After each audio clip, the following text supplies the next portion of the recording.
It's time to start digging into Vue. We have three objectives for this lesson. The first is to load Vue onto the document. Secondly, we want to start using Vue by creating an instance. We'll explore what that means in a moment. Lastly, we want to verify Vue is working. We won't be able to move forward if Vue is not correctly functioning. In the resource section of this lecture, you'll find a zip file. Download and unpack the files anywhere. It doesn't matter where you unzip it. I recommend working in a directory where most of your development projects will live. Once you have that done, open the files in the editor of your choice. There's not much going on. The HTML file has a basic setup, nothing that will be unfamiliar to you. Along with the HTML file, I've included a style sheet. The stylings I'm adding have nothing to do with Vue. I added them in to provide some spacing for the elements we'll use in the next few lectures. It isn't necessary to have this, but I think it'll make things visually clearer. If you don't want to bother with CSS, you're free to delete this file. You will also need to remove its inclusion from the HTML file. Lastly, we're loading in a script, which is empty. We'll be writing some code soon enough. One thing I want you to notice is the div tag with the ID of app. This element is where we'll be writing most of our application code. You'll soon understand why we need an element to house our application in a moment. With the necessary files ready, let's load Vue. In the resource section of this lecture, I provide a link to the installation documentation page for Vue. There are several ways to download Vue. Most developers prefer to use the tooling to scaffold a new project. It's great that there's an official toolset for Vue, but we're not going to start using it. We will in a future section. We want to focus solely on Vue. For this reason, we're going to use the simplest method for loading Vue. We'll use a CDN. I find the CDN to be much simpler for getting started because it allows us to focus on Vue without all the bloat. It's truly the best way to experience Vue without committing to an entire toolset. If you're not familiar with the concept of a CDN, let me quickly break down what a CDN is. CDN stands for Content Delivery Network. They're a vast network of servers that host static files like CSS, JavaScript, or images. One of the main issues of delivering files to the user is how long it takes for the file to reach them. A CDN will store copies of your files on different servers across the globe. Before a file is delivered to the user, the network will figure out what server is closest to the user. For example, if we're in New York, the CDN will deliver the file from a server located in New York. If we live in India, it'll deliver the file from a server located in India. CDNs are intelligent enough to deliver the file from a server closest to the user. This decreases the time it takes for a page to load. The Vue team has opted to upload a copy of Vue onto a CDN so that we can quickly get started without installing additional tools. A CDN works out of the box. Using the recommended CDN is a great way to get started with Vue. On this page, there's a section dedicated to using Vue without build tools. In the first code snippet, there's a script tag. Let's copy it to our clipboard. You do not need to copy the entire example.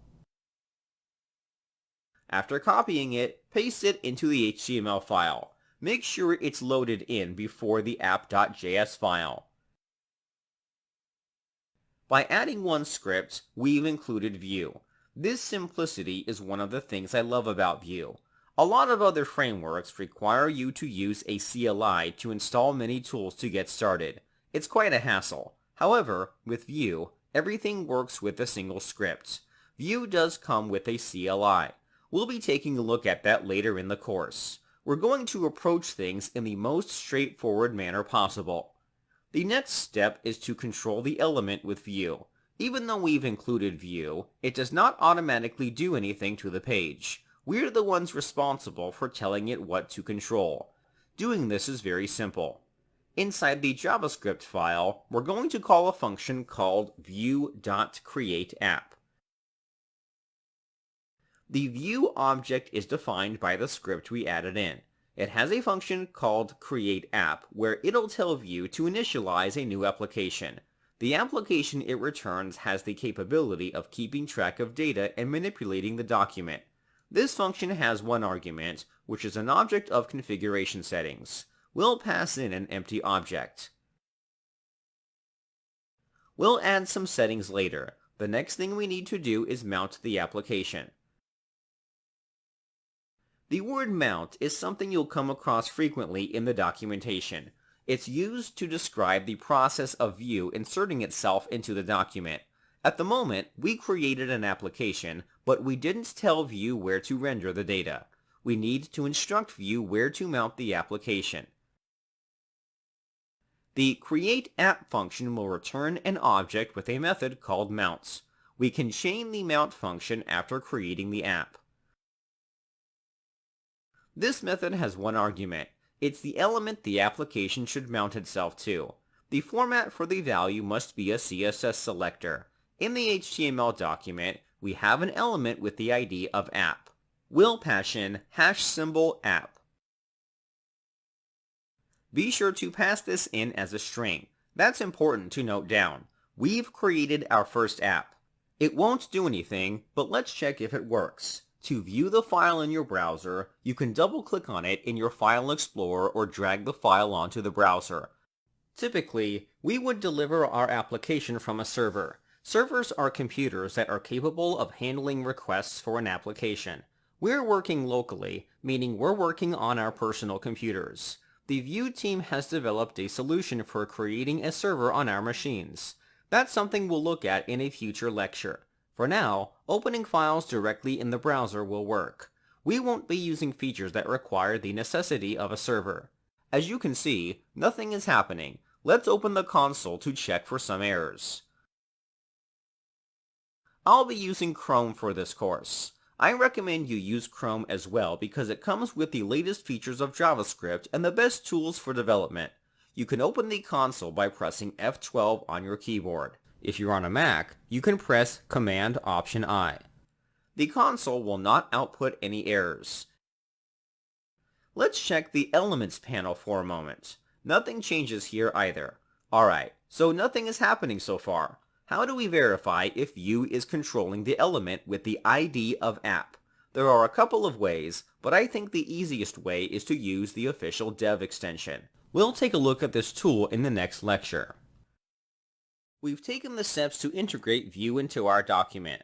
Before we move forward, let's take the time to check the application with the Vue dev tools.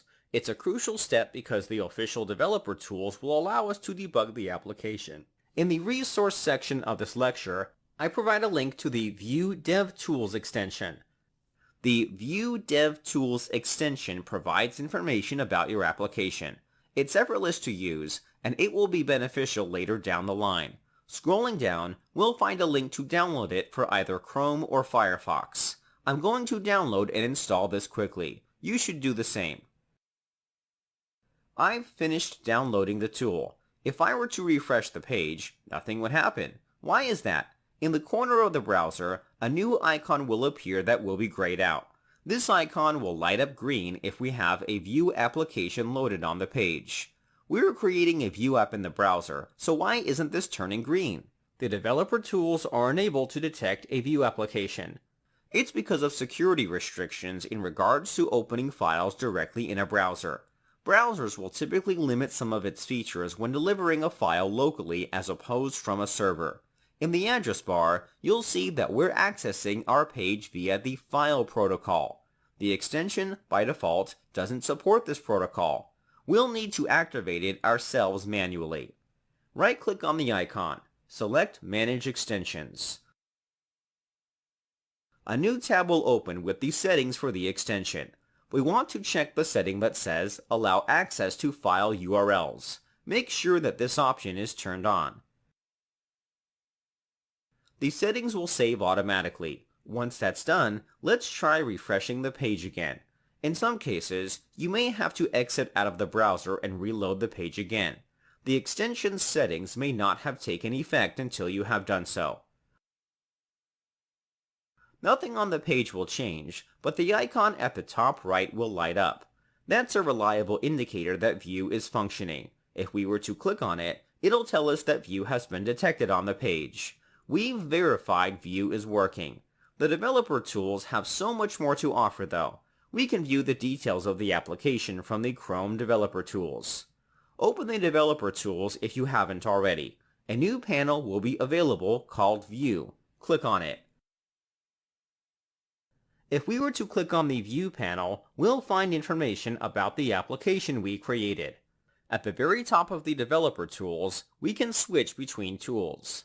On the left side, a list of active applications on the page is listed by the tool. It'll even tell us the current version of Vue we're using in our application. Typically, you will find at least one app. Next, there are menu items for different categories of tools. Each tool can have another subcategory. We want to focus our attention on the Inspector Components tool. Not much info is available, which is expected since there's not much going on in the HTML or JavaScript file. However, under the list of components, there is an element called root. We haven't talked about components yet. You can ignore this term. It's something to revisit later. The root component refers to the element that Vue is controlling. It is the element that contains the overall application. This is very important to understand. You may only have one root component with as many children elements as you'd like. If you wanted to, you could have Vue control the entire page by assigning an ID to the body element. Then you can update the mount method to control the body element. It's common practice to load a Vue application within an element rather than the whole page. One of the benefits of placing it inside the div tag is to allow for multiple instances of a Vue application on the same page. I'm getting a little ahead here, but you can have numerous Vue instances within a single page. That's awesome. Anyway, getting back to the task at hand here. To verify if Vue is genuinely controlling the element on our page, we can select the root component. On the right, we'll see a button called Inspect DOM. If we were to click on this button, we'd be switched to the Elements panel with the element selected in the document. This behavior verifies that Vue is working. Congrats! You've made your very first Vue application. Admittedly, it isn't anything exciting, but it's a start. Let's quickly review what we know so far. To get started with Vue, we need to load it in. It's as simple as adding a script tag to the document. After installing Vue, we need to instruct it what element on the page it will control. Inside the JavaScript file, we created a new application by calling the createApp function. We pass it in an object to configure how the application will interact with the document. We didn't bother to configure Vue. It's something we'll get to in the upcoming lectures. Afterward, we chained the mount method. This method will tell Vue to insert the application into the document. It has one argument, the selector for the element where we want to insert the application. We want it to control the div tag with the ID of app. We can verify if Vue is active by taking a look at the View panel inside the developer tools. The root component refers to the element that's being controlled on the page. That's it. Nothing groundbreaking, but Vue is pretty simple so far, isn't it? In the next lecture, we'll begin making our application more dynamic. We have a very basic application. The next step in our journey is to add some data. Data is an integral part of any application. Data can be rendered onto the page like a username or profile picture. You can use the data to affect how the content gets rendered on the page. For example, we can restrict access to areas based on the data in our application. Adding data to a Vue application is simple. Inside the script, we can add a property to the object we passed into the Vue.createApp function called data. We'll set this property to a function. During the initialization phase of our app, Vue will search for a function in our configuration object called data. If it finds the data function, it'll call it. Vue expects an object to be returned by the function. Let's return an object. The object we return from this function will represent the data in our application. We can add any type of data we'd like. We can add strings, numbers, booleans, objects, and arrays. Let's create a property called firstName with a value of John. The object returned by the function will be registered with the View application we're creating. View will let us render our data into the document. That's something we'll want to do next. We want to render the name data property onto the document. We can do that by writing a JavaScript expression. Here's a quick refresher on expressions. A JavaScript expression is a single line of code that can be evaluated to a single value. The value can be a number, string, or logical value. There are all kinds of expressions. Here are some examples. Arithmetic operations, basic string manipulation, and logical comparisons are considered expressions. All three examples will evaluate to a single value. To add a bit more clarity, here are some examples that aren't considered expressions. Variable and function declarations are not expressions. The same goes for conditional statements. View enables us to use expressions in the document. Let me show you how. Switching to the HTML document, between the div tags, add two pairs of curly brackets. View will treat the content inside the div tag as a template.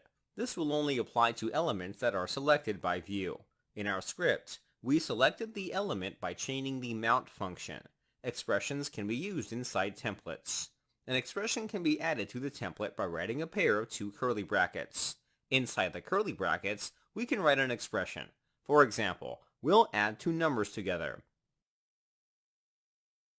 Whatever this evaluates to is what will get rendered onto the document. View will take care of finding the expression, grabbing the results, and then insert it into the document. Let's give this a test. We'll refresh the page on the browser. The expression will get evaluated. The result of the evaluation is what gets outputted instead of the curly brackets. That's thanks to View. However, we don't want to perform a basic math operation. We want to output the name we have in the data object. Let's head back to the editor. Back in the HTML document, we're going to replace the expression with the name of the data we added, first name. That's all we need to do. Let's test it out. Refresh the page. The name John will appear on the page. With very little work, we've created some data and displayed it on the page. There is quite a bit going on here, so let's go over it one by one. The expression is the name of the data property we defined in the View instance. All data properties are exposed directly by their names. We don't have to use the this keyword. View will be able to make the connection on its own. After evaluating the expression, View will replace the curly brackets with the value. You can think of the curly brackets as a placeholder. You may also hear this as being described as string interpolation. These two phrases can be interchangeable at times, but there is a difference between them. Expressions are the code inside the curly brackets, whereas string interpolation is describing the process of replacing a placeholder with a string value. Therefore, you can say, the expression first name is interpolated into John. A bit of terminology going on here. You'll hear people throw around both terms when discussing View templates. It's important to know what they mean when they use these terms. There is a limitation as to what you can insert in the curly brackets. Anything other than an expression is not allowed. You can't perform declarations or conditional logic. What do I mean by this? You can't define a variable and expect it to work. For example purposes, I'll replace the current expression with a variable declaration. This expression will not work, but let's see what the result of this declaration will be in the browser. Nothing appears. If we were to look inside the console, then we'll find an error. It tells us that we must avoid using JavaScript keywords, so that's one limitation. Another thing you need to be aware of is that expressions will always be outputted. You should always be careful what you put inside the curly brackets. This isn't a place to run code behind the scenes. That should be done in your JavaScript files. I'm going to revert this to the expression we had originally. Expressions can't be used outside of the template. The template would be the element we selected in the mount function. If we were to attempt to create an expression outside of the template, it would be ignored. For example, I'll copy the expression and paste it above the div tag. Going back to the browser, the expression will appear unprocessed. Expressions are only possible within Vue's template. The expression we tried creating outside the template was left alone. I'll go back to the document to remove the expression. One last thing. It's crucial we declare the data inside the data function. Vue will not search for data outside of the configuration object. For example, let's say we create a variable called lastName. Its value will be doe. Then, switching to the document, we're going to create an expression after the first name. This expression will output the lastName variable. Let's refresh the page to see the final result. We'll see the first name appear. The last name does not get outputted. If we were to look at the console, you'll see we get this error. It's telling us that we're using lastName in the template, but it's nowhere to be found in the data. This variable exists in our code, but Vue does not recognize it because it wasn't defined in the object returned by the data function. This is important to understand. You have to set your data from within the Vue instance. Any outside code will be ignored. Let's switch back to our editor. We'll remove the lastName variable. Instead, we're going to define it inside the data object like so. Let's refresh the page one more time. The name is fully appearing in the document. The errors have disappeared in the console. That's fantastic. Vue makes it incredibly easy to render data in our application onto the document. There will be times where we'll have data that we won't want to render on the template. In these cases, we can use the Vue Developer Tools to check the data. Open the Vue Developer Tools panel. Clicking on the root component will show us the data in the instance. Along with viewing the data, we're allowed to make changes. Looking at the data, we'll find the first and last name properties. This is a great way to check if your Vue instance contains the data for your application. That wraps it up for this lecture. We'll continue in the next one. Vue does a pretty good job of keeping itself isolated from the rest of the page. There's nothing wrong with that, but you may want to control multiple locations on the page. This isn't common practice, but it is possible. Let's say we want Vue to control 2 elements on the page. One solution some developers attempt is to use multiple elements with the same class name. However, this will not work because one Vue instance cannot control multiple elements at once. Let's look at what would happen if we were to attempt that. Inside the document, we're going to change the attribute from ID to class. Then we'll duplicate it. We'll also need to update the Vue instance. Rather than using the ID selector, we'll need to update this selector to a class selector. Let's see what happens after making those changes. After refreshing the page, the first element will have the name inside the template. The second element is not processing the expression. Instead, the expressions get outputted as plain text. Not what we wanted. There aren't errors in the console either. So what's the problem?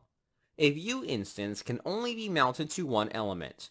We're allowed to have children elements, but there can only be one root element per instance. If multiple elements match the value we pass into the mount function, Vue will assign itself to the first element it finds. This is why the first element displays the name, and the second one doesn't. What if we wanted to show the name in both elements? We would have to create another Vue instance with similar data. Let's give it a try. How about you try this as an exercise? Assign both elements unique IDs. Then create a new instance for the second element. Lastly, try changing the data for the second instance. You don't have to change the property names, just their values. Pause the video and give it a try. Welcome back. If you were able to do it, then congrats. If not, that's fine as well. Let's do it together. First, we have to update the elements on the document. We're going to assign ID attributes to both elements. The second element will have an ID of app2. Next, let's switch over to the JavaScript file. Update the instance to select #app rather than .app. After that's done, we'll make a copy where the selector will be #app2. Lastly, to show we have two unique instances of Vue, we're going to set the first name data property for the second instance to Jane. That'll do it. If we did everything right, we will be able to refresh the page with both names appearing. There we go. We have two unique instances of Vue. Even though they have similar names in the data object, they're completely isolated from one another. The first name and last name properties are unique to each instance. If we were to open the Vue developer tools, we'd find both instances appearing. Creating two instances isn't common. Typically, you will have a single application on any given page. I wanted to show you this as you may come across situations where you'll want multiple Vue instances. For example, you may be working on a site where you'll need to create a couple of small widgets. In these cases, you can create multiple instances to manage your widgets. We're going to focus on one instance. I'm going to comment out the code for the second instance in the HTML file, as well in the JavaScript file. I recommend you do the same before proceeding to the next lecture. In this lecture, we're going to learn how to access the data after the instance has been initialized. In some scenarios, we may need to update the data in our app at a later time. For example, let's say we wanted to change the first name to Bob after 2 seconds. That's possible, but first, we need to store the app we created in a variable. We're going to assign the app to a variable called VM. We can call this variable whatever we want, but it's common practice to use the name VM, which is short for View Model. Those two words describe Vue pretty well. The word View describes the HTML we have in our document. It's what the user sees when they load our app. The word Model describes the data stored in our app. Vue is a framework that focuses on the view and model of an application. The phrase View Model is describing the relationship that Vue establishes between the two parts of an application.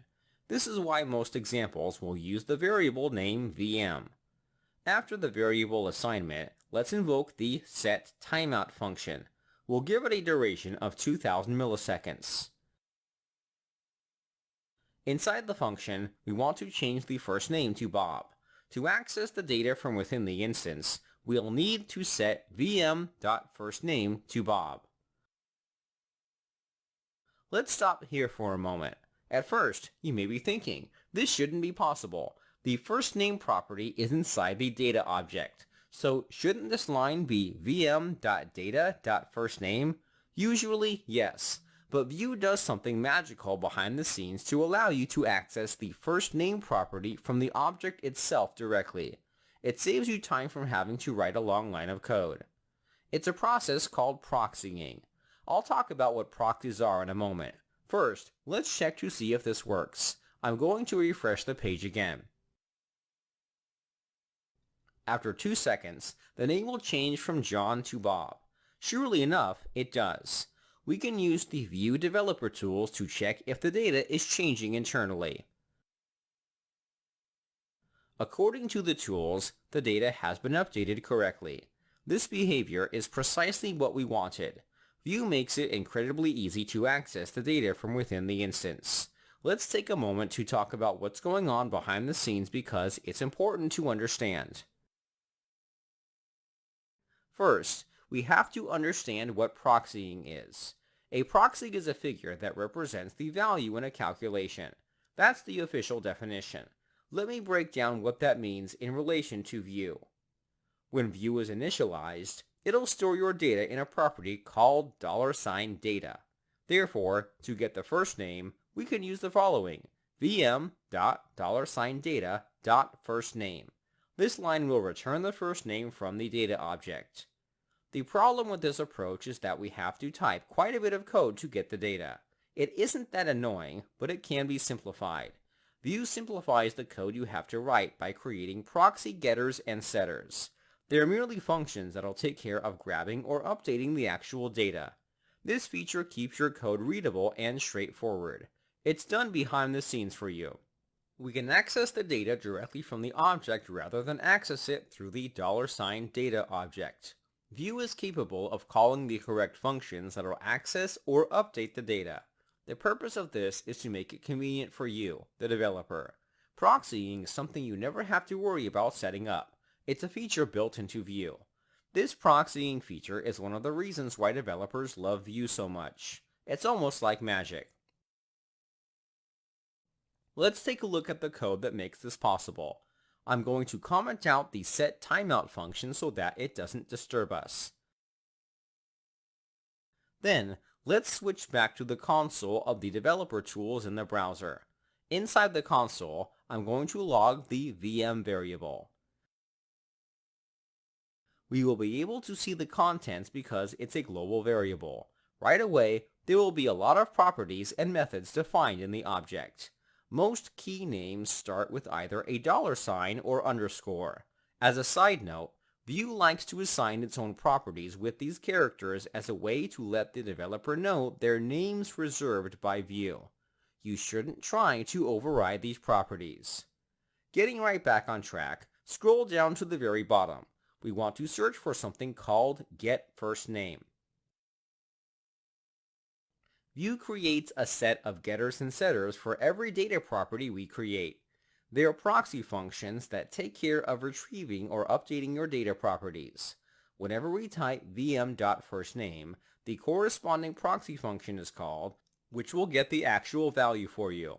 Same thing for when you're updating a value. You can think of a proxy as a middleman for your data. Proxies work straight out of the box. You don't have to worry about setting it up or executing any additional code to get it to work. By using proxies, our Vue data is exposed directly from the object. That's one of the brilliant things about Vue. It allows you to keep your code simple and readable. We don't have to dive into the object to search for our data. Don't worry about all the nitty-gritty details. It's more important you understand the overall theory. Vue is here to make our lives easier. I wanted to discuss some of the theory behind it to get a better understanding of what's going on. That wraps it up for this lecture. We'll continue in the next one. The app we built displays the full name on the page. Inside the code, we're using two expressions to accomplish this. It would be nice if we could make it into one expression.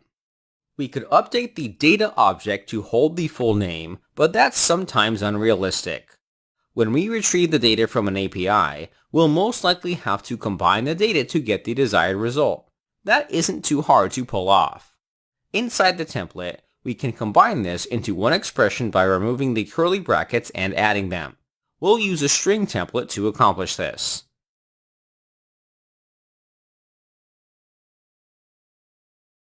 This is a valid expression. You're free to call functions or use arithmetic operations from within your expressions. Let's play with this a little more before we view the result. Since the last name property is a string, we can call the function toUpperCase to capitalize all the letters in the last name. This function is a native JavaScript function. It's not something specific to Vue. Let's refresh the page. The name gets displayed with the last name in all caps. We get the same result, but with one expression. The result is what we wanted. Well, sort of. The expression has become complex, which can be problematic. You want your expressions to be short and simple.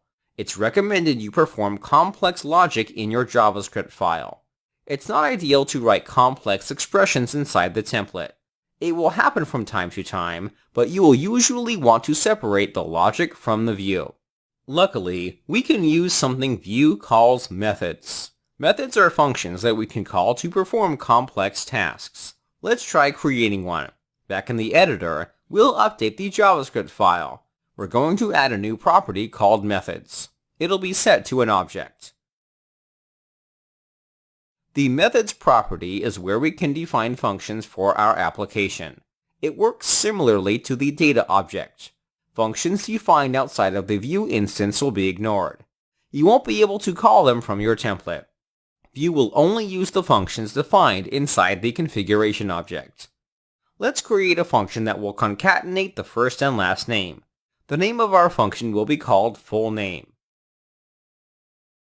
Inside this function, we're going to return the code we had in the expression.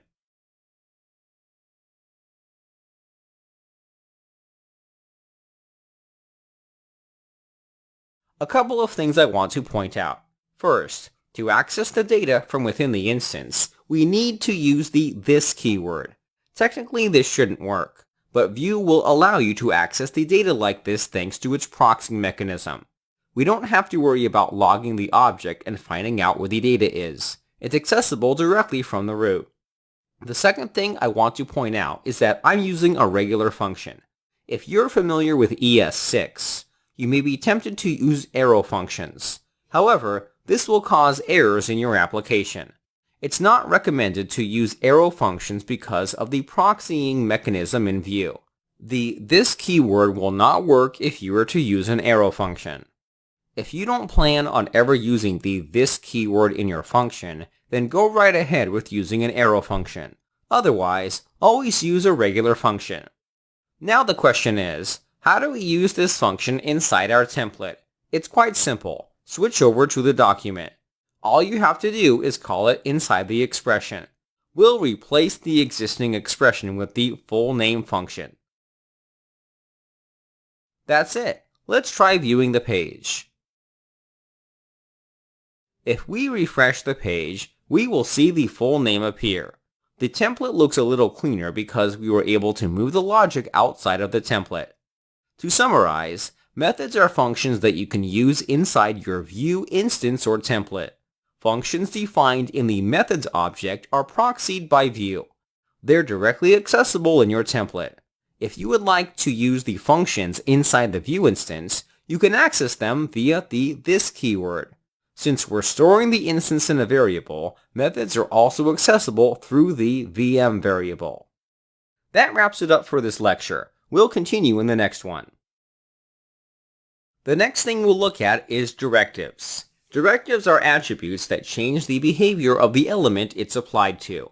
They're very simple to use. Vue comes with a few built-in directives. You even have the option to create your own. Let's start with some of the built-in directives. At the moment, the application is loading fine. But you may have noticed one problem. If we were to refresh the page, we would see the expression appear as plain text before it's been processed. This is because Vue and our application code haven't been loaded yet. For me, it's not much of a problem because I have a fast internet connection. However, that may not be true for anyone else who uses your application. If they were to see this, they might assume the application is broken rather than thinking it's loading. We can simulate their speeds by opening the Chrome Developer Tools. I assume you already know how the console and element panels function. The other panels are for more advanced uses. One of them is called the network panel. The network panel will output what files are loaded and how long they take to load. It'll display information about each request, but we don't need to go that deep at the moment. One feature I like is the ability to throttle the download speed. At the end of the options, you'll find a drop-down for connection speeds. Online would be considered your regular internet speed. We have options for other speeds.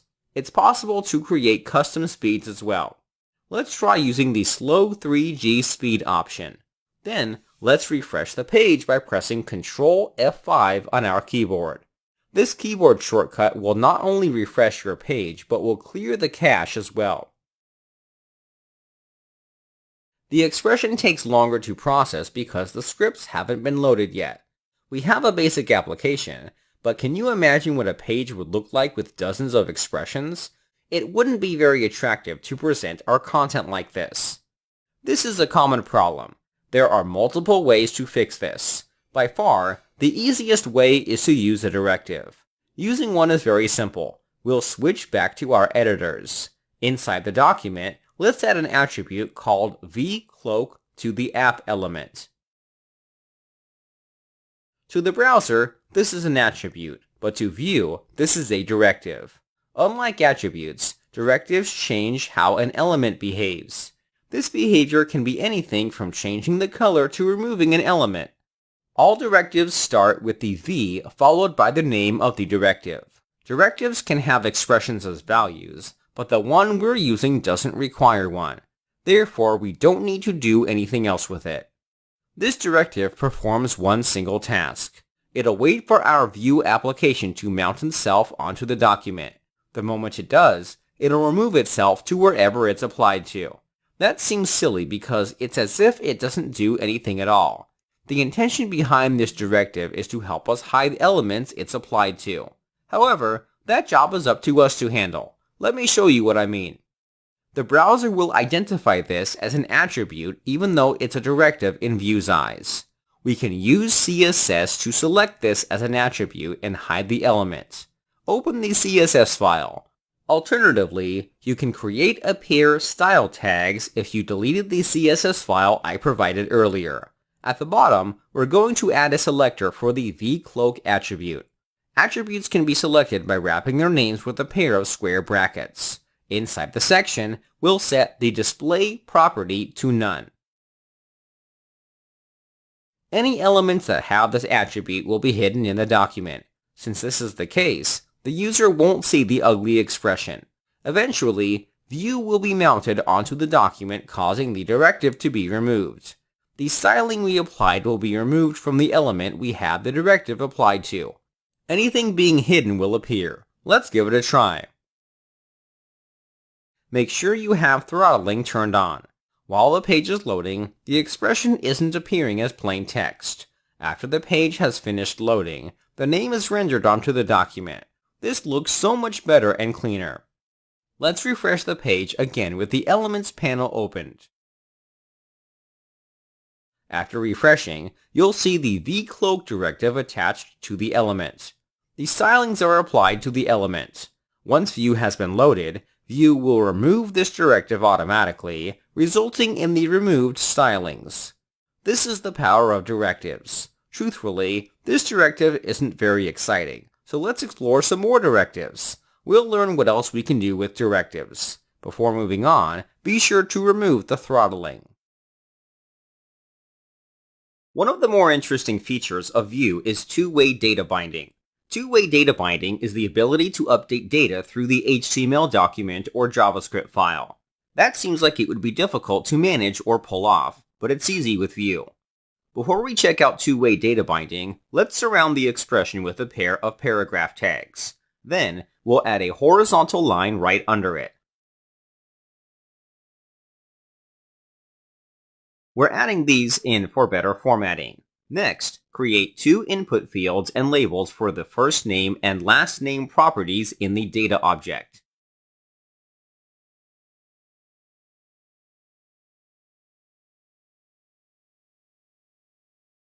Let's refresh the page to see the final result. You will have something similar to what I have. The input fields are ready. Nothing will happen if we type inside them. That's to be expected. Now the question is, how do we tie these input fields to the data? The answer to that question is with directives. Vue provides directives for linking the data inside the input fields to the data inside your Vue instance. Back inside the document, we're going to start with the first name input field. We're going to add the directive called vModel. The value for this directive will be the expression first name. The values for directives are interpreted as expressions. Some directives don't require values, such as the vcloak directive we used in the previous lecture. However, the vModel directive does require a value, which is an expression. The value that gets evaluated from the expression will be used as the input field's value.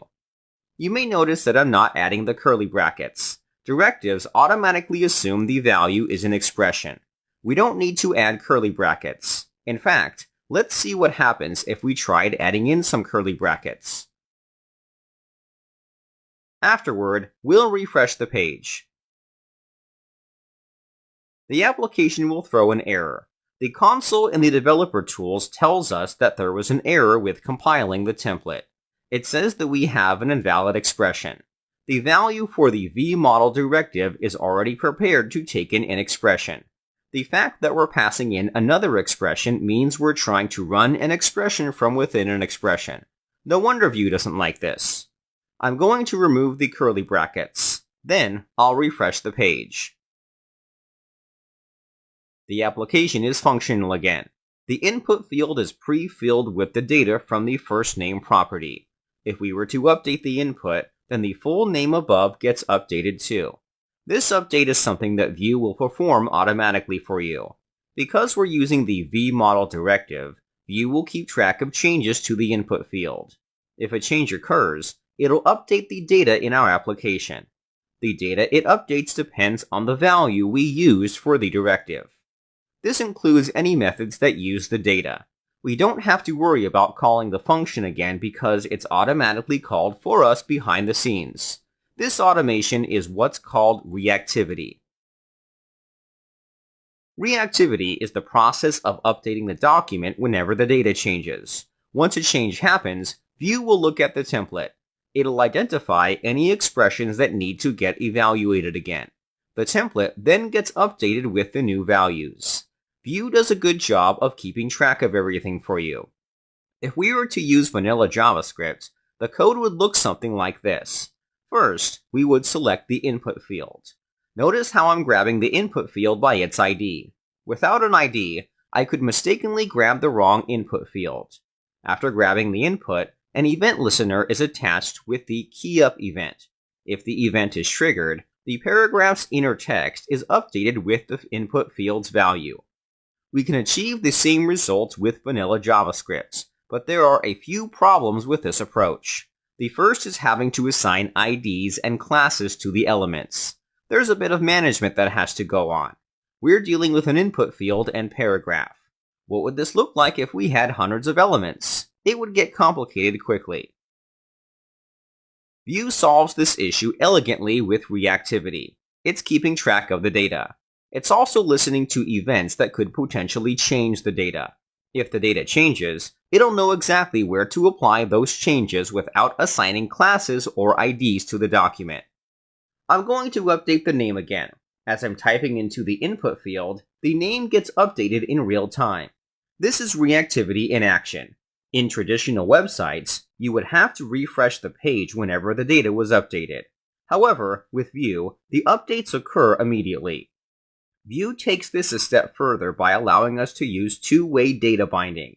Two-way data binding is the idea where if the data in the document is updated, then the data in the JavaScript code is updated as well.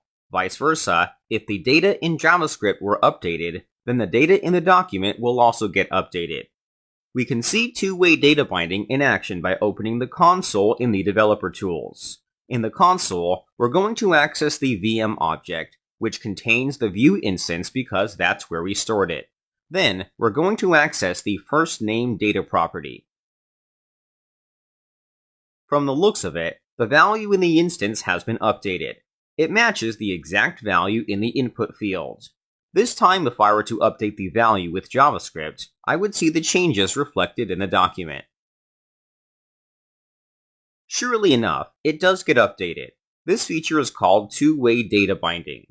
Any changes in the document will be reflected in the instance. Any changes in the JavaScript Vue instance will be reflected in the document. All we had to do was define the data property and attach the vModel directive to the input field. Let's try a simple exercise. The last name doesn't get updated. Try attaching a directive to the input for the last name. Pause the video and give it a try. Welcome back. If you are able to take on the challenge, then that's great. If not, that's fine as well. We'll do it together. Pulling this off is dead simple. On the input element for the last name, we're going to add the vModel directive with the expression last name. That's it. There's nothing else we need to do. Go ahead and refresh the page. If you were to update the last name above would update as well. That's the exact behavior we were looking for. That wraps it up for this lecture. We'll continue in the next one.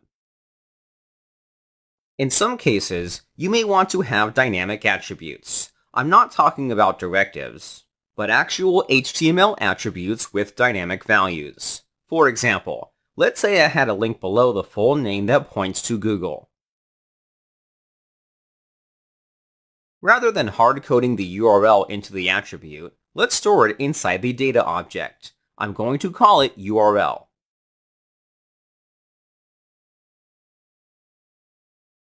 We want the href attribute to be set to the data property in the view instance. We learned previously that we couldn't use expressions inside an attribute's value. View will not process expressions placed inside attributes. Therefore, we'll need to use a directive. Luckily, you don't have to memorize 20 different directives for every attribute there is. Right before the href attribute, we're going to add a directive called vbind. In between the directive and attribute, we're going to add a colon. The vbind directive will allow an HTML attribute to have a dynamic value. You can apply this to any attribute by adding it before the attribute. The colon will act as a separator between the directive and attribute. By adding the vbind directive to an attribute, Vue will process the value as an expression.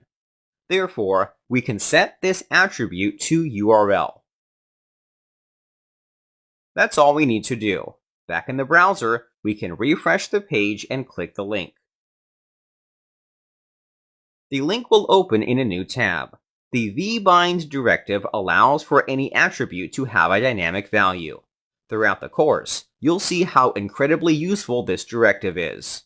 You'll get a lot of practice binding attributes. Because it's so common, there's a way to shorten this directive. Back inside the document, we're going to remove the vbind directive, but leave the colon in place. This syntax is a shorthand way of writing the vbind directive. If Vue finds a colon before the attribute name, it'll assume that you'll want to bind the attribute. Let's test the application. Back in the browser, we'll click the link again. Google will open a new tab once again.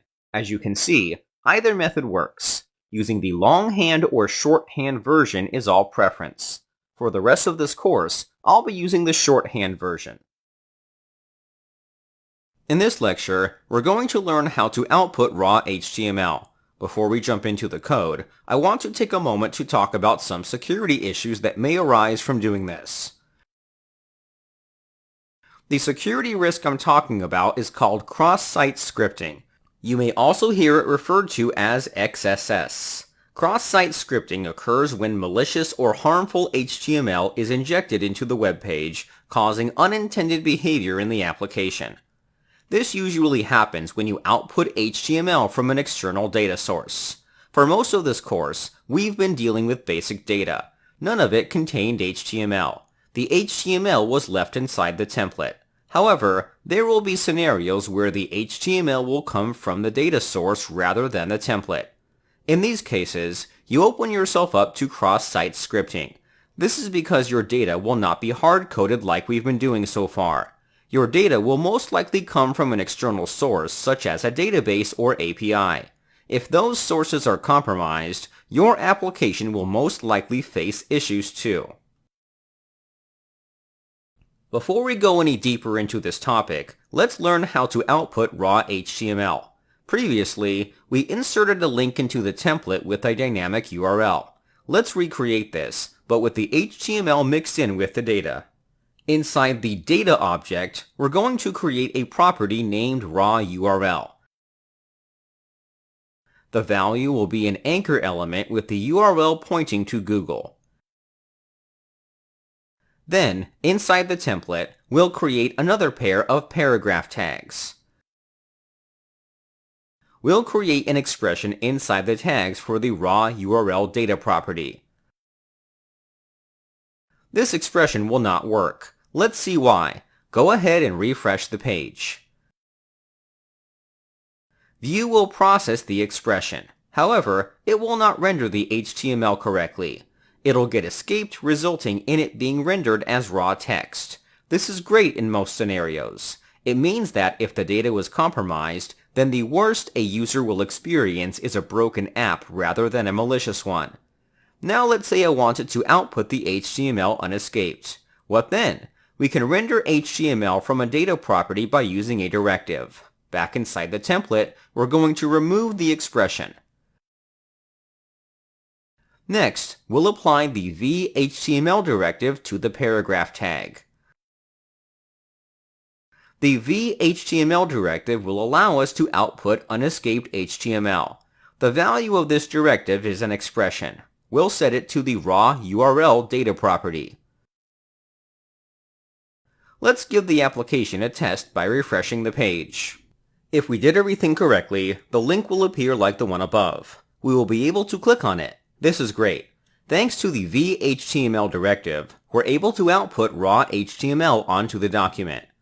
Let's circle back for a moment. I want to take a moment to discuss the security risks with outputting raw HTML.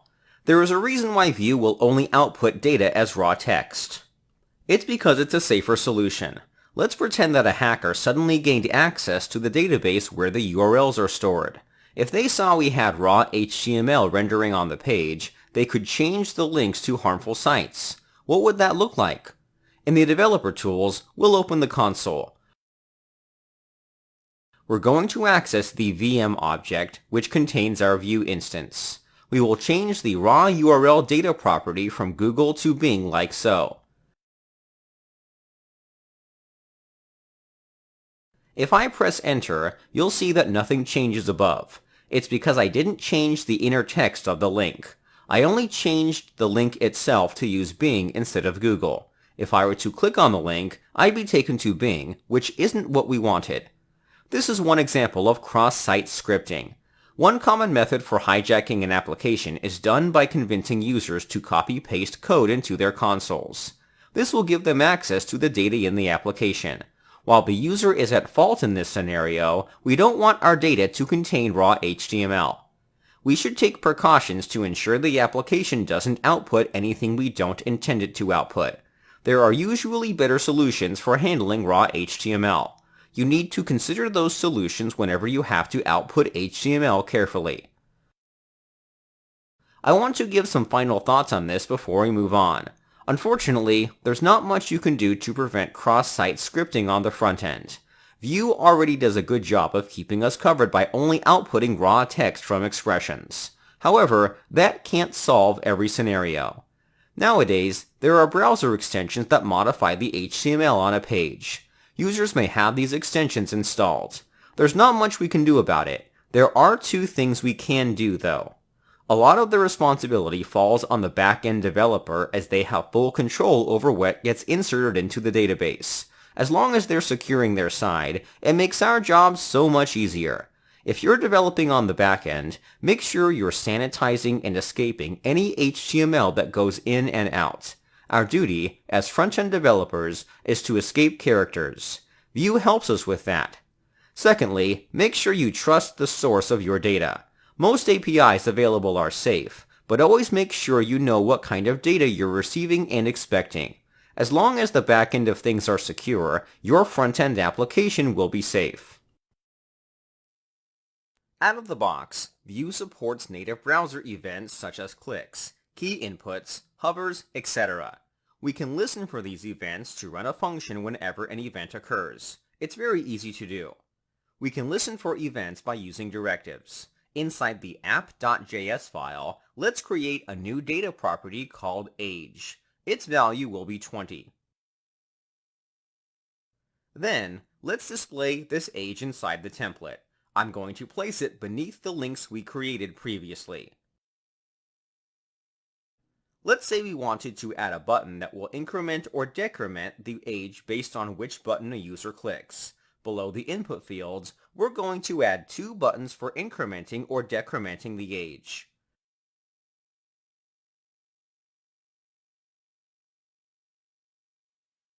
Neither buttons do a thing at the moment. I want to be able to listen for a click. If a click is registered, we'll want to update the age property in the instance. The directive we'll want to use is called vOn. This directive will listen for an event. The name of the event it'll listen to needs to be added after the directive. Like the vbind directive, we must add a colon followed by the name of the event. In our case, this would be the click event. All JavaScript events are supported by this directive. The value of this directive can be one of two things. You can either execute code or pass in the name of the method you like to run whenever the event occurs. Let's try both. For the increment button, we're going to set this to increment. For the decrement button, we're going to use the decrement operator on the age data property. Something you'll notice is that I'm not adding the parentheses after the function name. This is entirely optional. If you don't plan on passing anything to your function, the parentheses can be omitted. Vue can invoke the function without a problem. The increment function doesn't exist. We'll have to define it. Inside the methods object, we're going to define the increment function. Inside the function, we're going to increment the age data property. I'm accessing the data via the this keyword. Inside the template, I'm accessing the data without referencing an object. That's because Vue will automatically assume any data you access in the template comes from the data object. Therefore, we don't need to do anything special to access the data in the template. Alright, let's give this a test, shall we? Refresh the page. We will see the age along with the two buttons. If I were to click either of these buttons, the age will increase or decrease depending on which button I click. By using the vOn directive, we can listen for events on our elements. Listening for events is a common practice in Vue. There's a shorthand available for listening for events. Back inside the template, rather than using vOn, we can replace this directive with the @ character. Be sure to remove the colon too. This attribute isn't valid, but that's perfectly fine. Vue will be able to understand that you want to listen for events with this shorthand method. For the rest of this course, we'll be using the shorthand way of listening for events. Let's explore some more events and dig deeper into what else we can do. If I were to write something into the text input fields, the name would get updated. That's thanks to the vModel directive and the reactivity that Vue brings to the table. However, let's say I wanted a bit more control over what goes on. The vModel directive is a combination of binding and using events in Vue. Let me show you what I mean. For the last name, let's say we wanted to insert ourselves into the update process. We can't do that with the vModel directive. If we want more control over the update process, we'll have to remove the vModel directive. Instead, we'll need to bind the value attribute. Take special note, I'm using the shorthand version for binding a value. The value for this will be last name. By binding the value, this input field will be pre-filled with the default value from the last name data property. If we were to refresh the page, we will see the input field for the last name pre-filled with the data property. However, if I were to update the input field, you'll notice that the last name does not update. The same is true if I were to use the Vue developer tools to inspect the data. The last name data property stays the same in the application. This is because Vue is setting the value on the initial run. It will not take care of updating the value inside the data property or listen for changes. We'll have to take care of that ourselves. Back inside the document, we're going to bind an event to the input field for the last name. The name of the event we'll listen for is called input. We'll set the value to update last name. This method doesn't exist. We'll need to create it. Inside the methods object, we're going to define the update last name function. How do we grab the value from the input field? In the function, we can update it to include a parameter called event. When Vue calls your function, it'll automatically pass your method the event object. The event object is the typical JavaScript event object you would encounter in plain JavaScript. We can update the last name property to event.target.value. The target object refers to the element that is currently triggering the event. Since it's the input field, we can access a property called value, which contains the current value inside the input field. We can use this property to update the last name data property. Let's give this a whirl, shall we? Refresh the page and try updating the last name. After updating the input for the last name, the expression for the full name will get updated. By using bindings and listening for events, we were able to mimic the same behavior the v-model directive performs. The difference being is that we can do more during the process if we need such control. Otherwise, these two do the exact same thing. The v-model directive is described as being syntactic sugar. You're free to use either one as you wish. I recommend using the v-model directive whenever possible because it means writing less code. In this lecture, we're going to quickly explore how we can pass on data with events. Let's say we wanted to pass along some data to our events. For example, a simple message to log into the console. Let's see how that would work.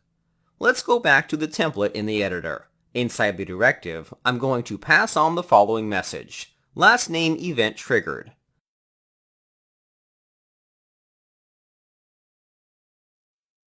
Unfortunately, this will break our function. It's because we're expecting an event object inside the function. This is one point I want to highlight. If you don't pass on arguments to the function, Vue will pass the event object for you. Now that we're passing in our own arguments, we have to pass the event object manually. We'll pass it in as the second argument to the function. Vue will assign the event object a special name called $event.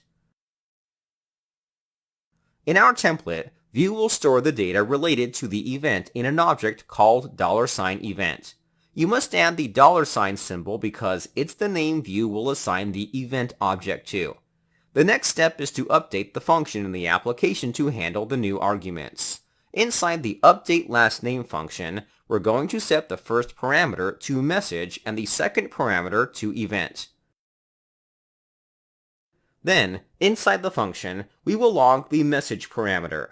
While we're at it, let's prevent the default behavior. It's normal to want to avoid the default behavior of an event to prevent unexpected behavior. We're dealing with a regular event object in our function. We can call the event.preventDefault method to prevent the default behavior. That'll do it. Refresh the page with the console opened.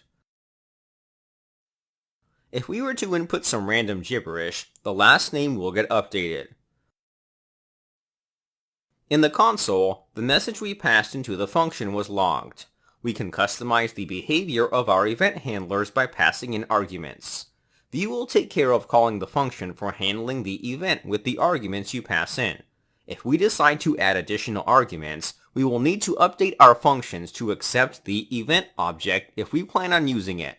Vue will not do it automatically unless you don't provide arguments. We'll continue learning about events in the next lecture. There's one last thing I want to talk about when it comes to working with events in Vue. Let's go back to the function we defined in the configuration object. Inside the function, you'll notice we're calling the event.preventDefault method. This behavior is standard in most applications because you may not want the default browser behavior to affect your application. However, it's kind of repetitive and takes up room in our code. Luckily, Vue provides a way to simplify this. Vue has a feature called event modifiers. Event modifiers do precisely what you think they do. They modify the way an event is handled. In the resource section of this lecture, I provide a link to the official documentation for event modifiers. Here is what Vue says about them. It is a very common need to call event.preventDefault or event.stopPropagation inside event handlers. Although we can do this easily inside methods, it would be better if the methods can be purely about data logic rather than having to deal with DOM event details. To address this problem, Vue provides event modifiers for v-on. Down below are some examples. Let's give one of them a shot. Back inside the template, we'll want to apply an event modifier to the input event. Event modifiers can be used by adding a dot after the event name. This dot is followed by the modifier you'd like to use. I want to stop the default behavior of the event. Vue comes with an event modifier called prevent. I'll add this modifier to our event. Adding this is the equivalent of calling the prevent default method in our function. We can remove the line where we call the prevent default method since we're using event modifiers. This makes our code look a whole lot cleaner and simpler. Let's give this one last test. Refresh the page. If I were to type in the input, everything would still work. As I type in the last name field, the full name is updated above. The console is still logging the message on every change. This is exactly what we wanted. That wraps it up for event modifiers. Handling events in Vue is painless. We can use modifiers to shorten the amount of code we would normally have to write. This allows us to keep our code tidy and organized. In the previous lecture, we discussed how to use events in Vue. Another set of events are keyboard events. Vue provides a lot of out-of-the-box in terms of keyboard event support. We can trigger an event on any set of keys or on a specific key. Let's look at an example. Let's say we wanted to add a field for a middle name. Inside the data object, we're going to add a new property called middle name. Its initial value will be an empty string. We'll update the full name function to include the middle name. The next step is to create an input field that will allow the user to update the middle name. Inside the document, in between the first and last name fields, we'll insert a new input element. Here's what we want to do. Rather than change the value on input, I want to change the value whenever the user presses the Enter key on their keyboard. We're going to listen for an event called keyUp. We'll want to invoke a function called updateMiddleName if the event is triggered. This function doesn't exist. We'll have to create it inside the methods object. Let's do that next. Inside the function, we're going to update the middle name data property with the value of the input field.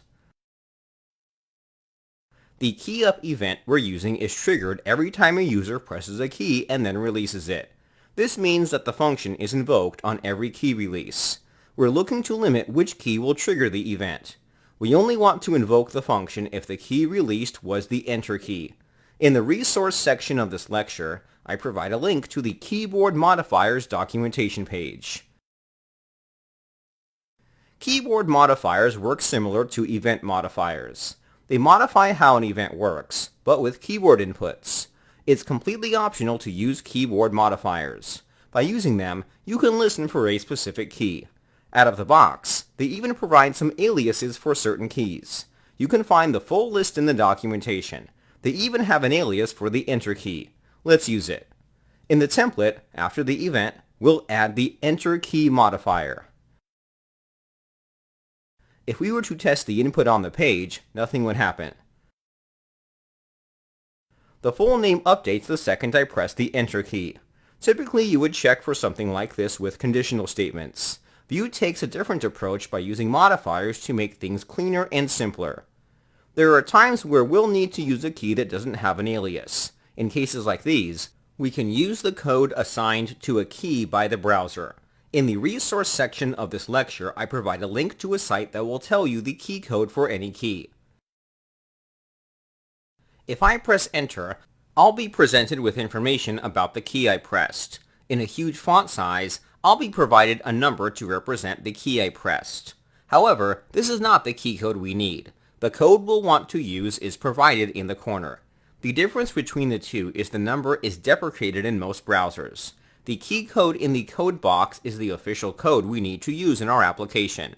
We won't be using this code because Vue sets an alias for the Enter key. If we were using a different key that didn't have an alias, we would use the key code in this box. Key modifiers are not limited to keyboard events. For example, let's say for the decrement function, we only want to trigger the function if the user clicks the button while holding the control key. That's easy to pull off. Switch over to the documentation for a moment. Under the alias keys, there's a section called System Modifiers. This is a list of aliases for a set of keys we can use as modifiers. The modifier we'll want to use is called Control. Let's switch back to the editor. Inside the template, we're going to attach a modifier to the click event. The name of the modifier is called Control. As you would expect, the expression inside will execute if the user is holding down the Control key while clicking on the decrement button. Let's give it a test. After refreshing the page, we should check the console for errors. There are none this far. If I click the decrement button, the age does not decrement. After pressing the Control key, does the value decrement like we want? So that's how you would use keyboard modifiers with events. We can use modifiers for events outside of keyboard events. Before I end this lecture, I'm going to revert this change. I'm not interested in having the decrement button only work if the Control key is pressed down. In this lecture, we're going to learn about one last set of modifiers. We can apply special modifiers to the vModel directive. There are 3 modifiers available. Let's explore each one. We'll continue working on the same project. In our application, we have a data property for the age. The age can be updated by clicking on the increment and decrement buttons. That's fine and all, but we should provide an option for allowing the user to modify the age directly. Let's create an input that's bound to the age data property. Open the index.html file. We'll add an input below the last name. The input will be for the age. Let's add a label to help us identify this input. Lastly, we'll add the vModel directive to the input element. The property it should be bound to is the age property. Let's head to the browser to view the app. We can see the input appear below the other inputs. It works great. If we change the value in the input, the age is also updated. We can even click on the buttons to modify the value. One thing that's not noticeable is the type of value we're working with. Let me show you what I mean. Switch back to the editor. Above, we're outputting the age inside a pair of paragraph tags. Before the age, I'm going to add the type of keyword. The type of keyword will instruct our application to output the data type of the variable. Let's go back to the page. Instead of seeing the age, we'll see the data type get outputted. The data type for the age is number. It's because the original value is a number. If I were to press the buttons, the data remains the same. However, if I type in the input, the data type is converted to a string. It doesn't matter if the actual value itself is a number. The reason this happens is because we're using an input. Input elements will always return a string. Even though the input is bound to a value that has the number data type, the browser will convert it to a string. This is the default behavior. It doesn't really affect us at the moment. It can lead to issues down the road. There is one simple way to fix this problem. Let's go back to the editor to find out how we can resolve this issue. There are 2 things we should always do whenever we're working with numbers in an input field. First, we should set the type of input. On the input for the age, we're setting the type to text. Let's change this to number. Setting the type is an HTML feature. It's not specific to Vue. Regardless, it's still something you will want to set when working with numbers. By setting the type attribute, the browser will prevent the visitor from typing non-numeric characters. That lowers the possibility of an error occurring in our application. While it's a great way to add constraint, it doesn't solve our issue. The browser will continue to convert the type to a string. We can convert the type back to a number by using a modifier. The vModel directive can use 3 modifiers. One of them is called number. Let's add it to the directive. The number modifier will perform a type conversion. The value will be converted to a number type. Let's view the browser to confirm this behavior. If I type any number in the input for the age, the data type will remain a number. Great. The number modifier will allow your data properties to hold the number data type. This behavior can prevent unexpected issues when trying to perform calculations. There are 2 other modifiers we're going to quickly look at. They're the lazy and trim modifiers. Let's go back to the editor. We'll apply both modifiers to the input for the first name. It's not required to apply both modifiers to a directive. However, it is an option. The trim modifier will remove excessive white space from a value. It's the equivalent of calling the trim function on a string. The lazy modifier will change when the data property is updated. Normally, the data property in our application is updated on every key press. The lazy modifier will delay the change until the visitor has finished typing in the input and moves away from it. This modifier can be useful if you want to perform less updates on the document. Let's go back to the browser. If we were to type into the input for the first name, the name doesn't get updated. The update won't occur until I click away from the input. I'm also going to add extra white space before I do so. After moving away from the input, the first name changes. The white space is also removed. We're able to change the behavior with these two handy modifiers. That wraps it up for this lecture. We'll continue in the next one. One of the more difficult concepts for a beginner to grasp is computed properties. It sounds like a complicated feature, but luckily it's like a light switch. Once you learn it, then you pretty much know it forever. It's not as difficult as you may imagine. Before we jump into the code, I want to define the word compute. I know some of you are not native English speakers, so you should understand what this phrase means before moving forward. Put simply, compute means to calculate something. This can be any sort of calculation from basic math to concatenating strings to form a full word, phrase, or sentence. Anytime you have to perform calculations on a value or multiple values, you are performing a computation. Combining this with the word properties gives clarity as to what this means. Computed properties are properties that are calculated in some sort of manner. Alright. Just keep that in the back of your mind as we discuss how and what computed properties are in relation to Vue.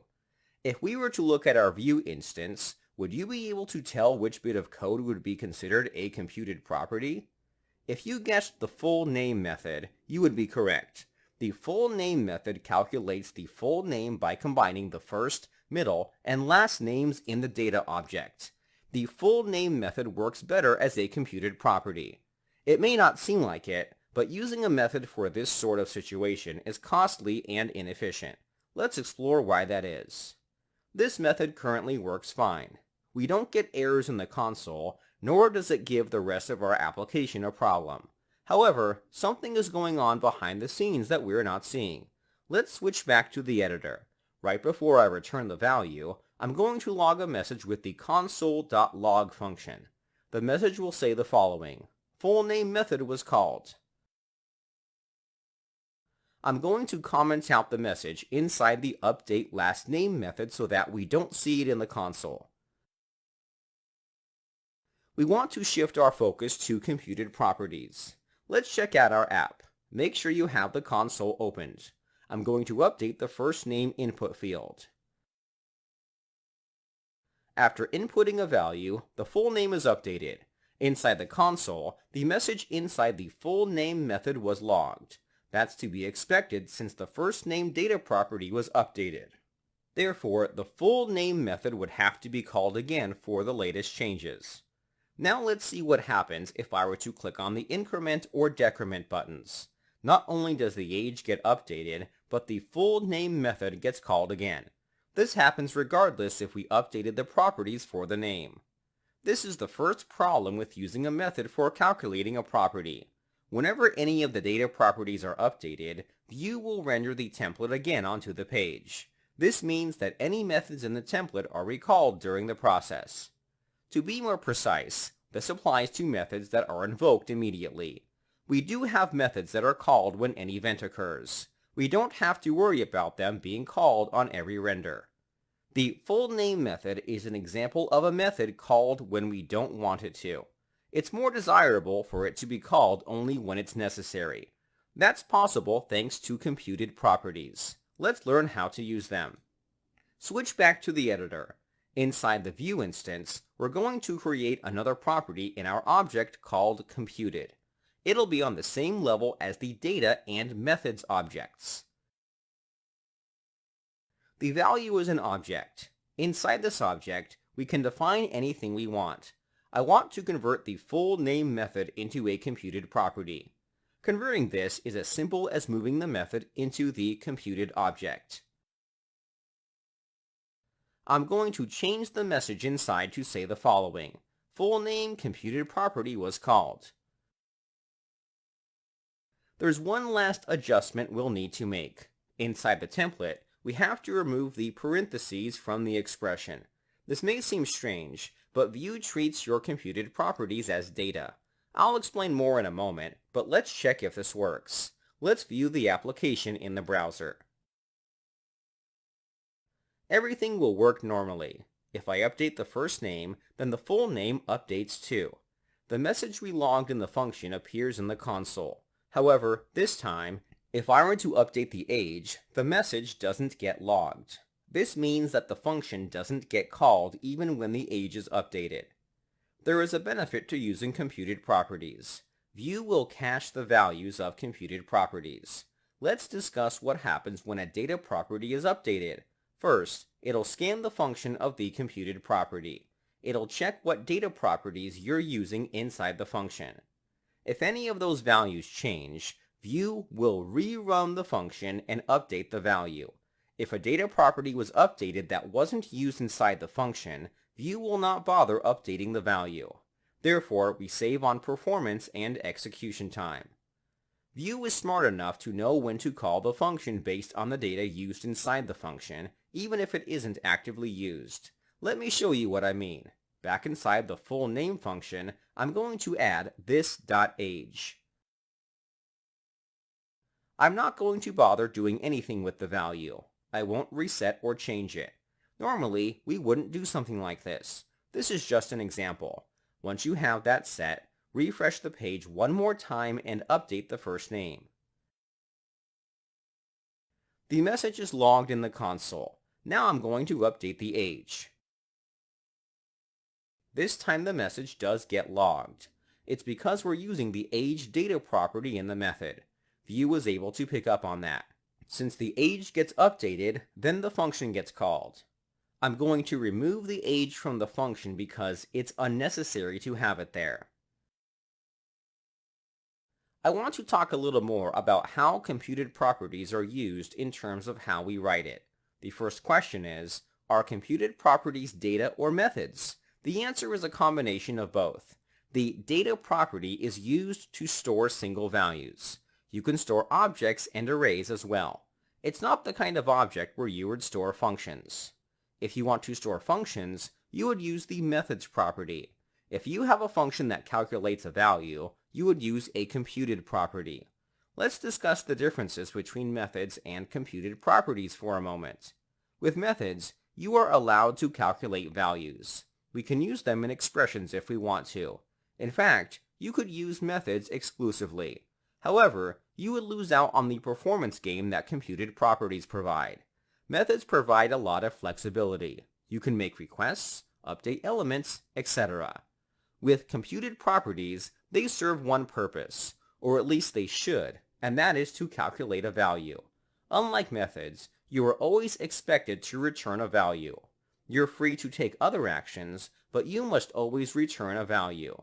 This is because the value is what's stored in Vue. We can even inspect this. Back inside the browser, I'm going to switch to the Vue developer tools. Clicking on the root element will show me the data inside my application. A new category will appear called Computed. The full name will be set to the computed value. Vue is storing the value, not the function. That doesn't mean the function is lost forever. It's stored elsewhere. Whenever the value needs to be updated, the function for the computed property is called. This is why we don't add the parentheses in our expressions. It's because we're retrieving the value, not calling the function. The function is called internally by Vue automatically. Another thing you need to be aware of is that you cannot pass data onto the function.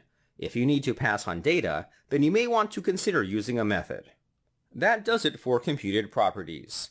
There's a lot of magic happening behind the scenes to make computed properties work.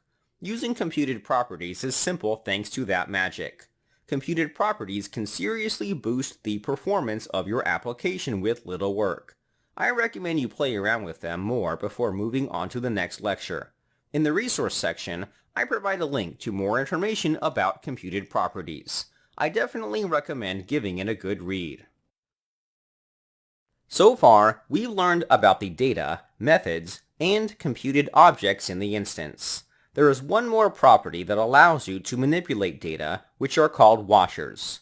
Watchers watch your data for changes. Whenever a change occurs, you can run a function to execute additional logic. In a sense, it's a way to hook into the process of when a value is updated. Something I want to note is that watchers aren't used often. You will most likely use them a few times in your application. It's not something you will use consistently. Throughout this course, you will see real use cases for watchers. Let's learn how to use them. Watchers are pretty easy to implement. On the same level as the data and methods properties, we're going to add a new property called watch. This property will be set to an object. The object will contain a list of properties to watch for. What properties can we watch? It can be any of the properties on the view instance. This includes your data and computed properties. The key name must correspond to any of the key names inside the instance. Let's listen for changes to the age property. The value of this property will be the function we want to execute when a change occurs. There are two arguments we can use in the function. They're the new and old values, respectively. We can do whatever we want in the function. We're not obligated to return a value. Regardless of what you do inside the function, Vue will still update the value. We're simply running a function during that process. Developers use watchers to perform additional actions whenever a value changes. This is especially true whenever you want to perform asynchronous tasks. Computed properties are similar to watchers in that they watch our data for changes. It can be confusing as to what the differences are between computed properties and watchers. Computed properties can never be asynchronous, or at least they shouldn't be.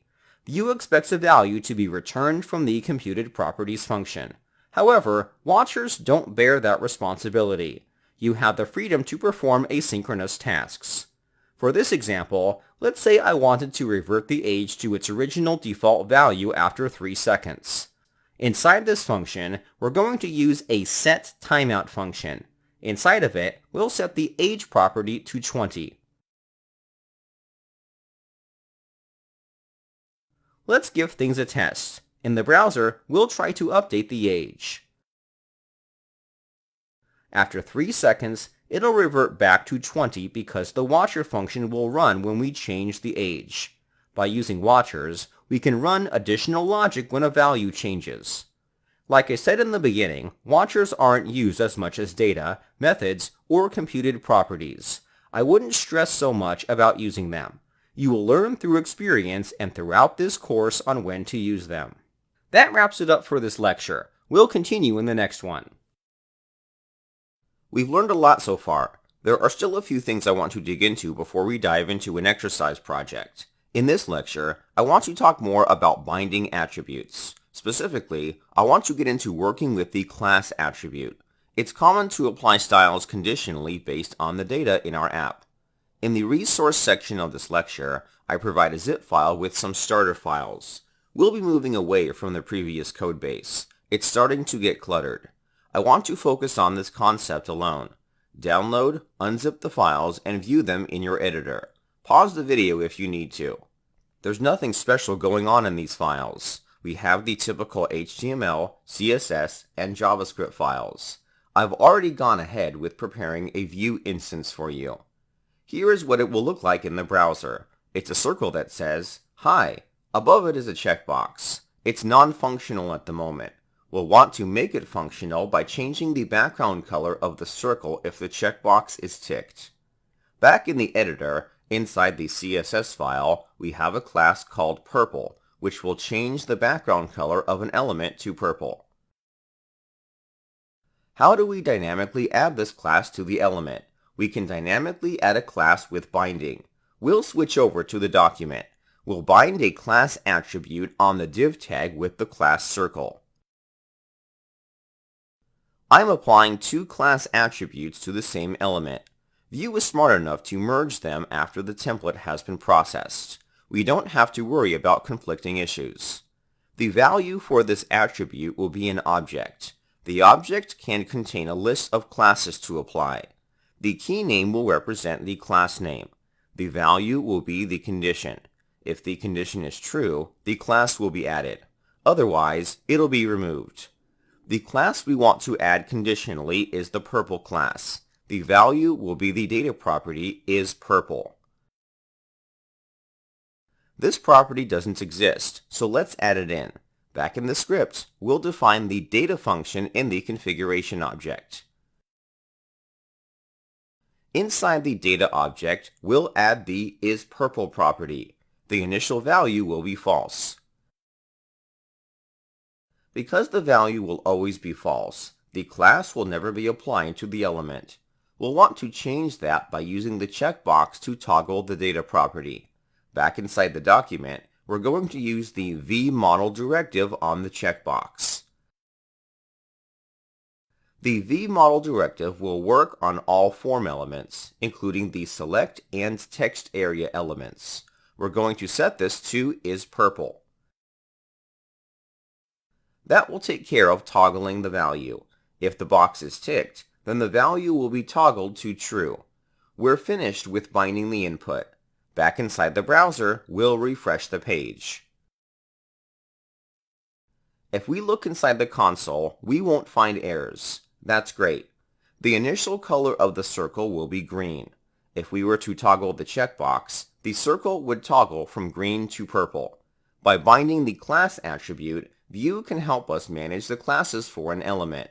We can use object syntax for dynamically binding classes to elements. In the object, the key names represent the class names. Their value will be the condition to check if the class should be added to the element. Vue will take care of constantly checking the data for changes. It'll swap classes whenever data changes. There is a slight problem with this approach. We're checking for one class, but this can grow to be several classes. Our template would become difficult to read the more classes we add. Luckily, we can use computed properties to solve this dilemma. We're going to copy this object. Then in the Vue instance, we're going to create a computed property called CircleClasses.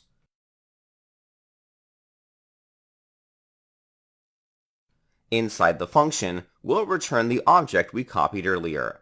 We'll need to make one slight adjustment to the object. The isPurple condition will need to be updated to this.isPurple since we're using this in the Vue instance. It's a minor change. Next, inside the template, we can remove the object. We can replace it with the following expression, CircleClasses. Let's go back to the page and refresh it. Toggling the checkbox will toggle the background color like before. We're experiencing the same behavior, but now it's easier to read and format the object. We also gain the performance boost of using computed properties. Computed properties update whenever the data it uses is updated. Let's keep playing around with this. Not every class has to be conditionally checked. Instead, you can jump around different classes. Let me show you what I mean. Let's go back to the editor. We're going to create a drop-down below the checkbox where the text color can be white, black, or orange.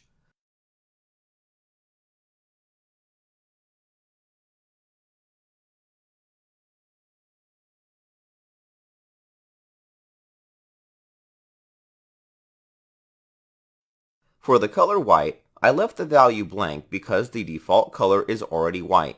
We don't need to specify a class. I've defined classes for changing the text color to black and orange. You can find them in the CSS file.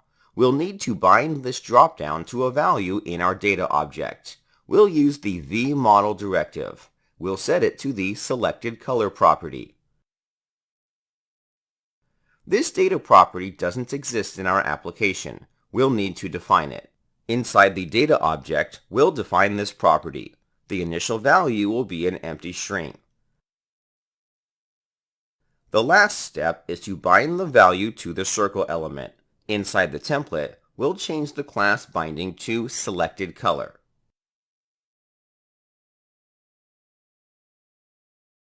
Alright, let's give it a test. Refresh the page. The circle will appear as normal. If I were to select a different color in the dropdown, the text color would change. This is exactly what we wanted. However, if I were to tick the checkbox, the color change doesn't get applied. This is because we're passing in one expression. Unfortunately, we can't use the object syntax since we're not checking if a class should be added. We could refactor the object to check if a specific class should be added, but there's a better solution. Switch back to the editor.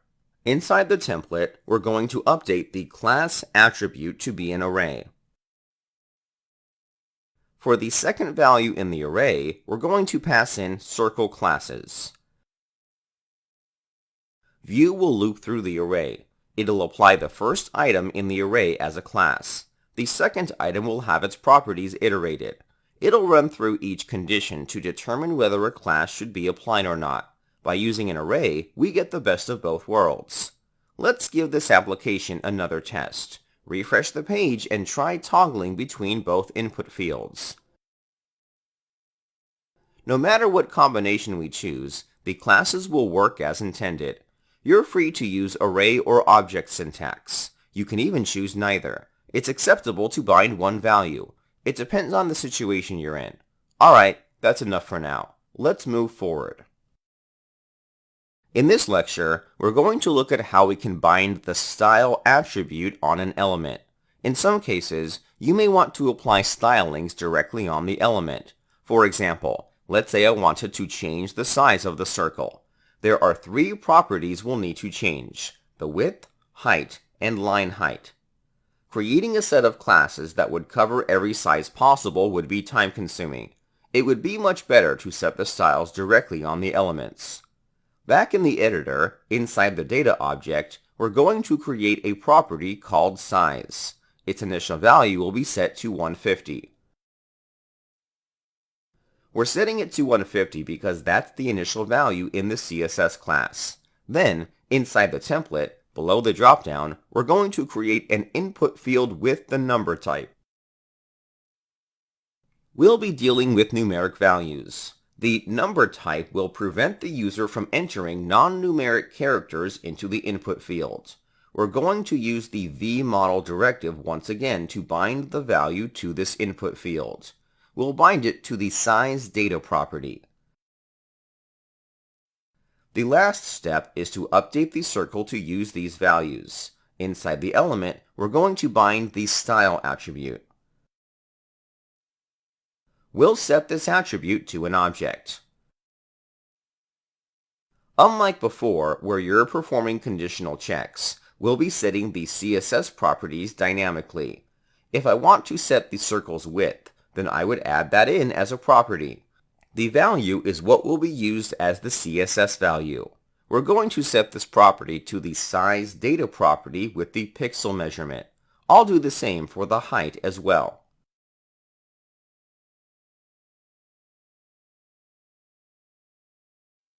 This will make the circle nice and even. However, there is one additional property I'd like to set.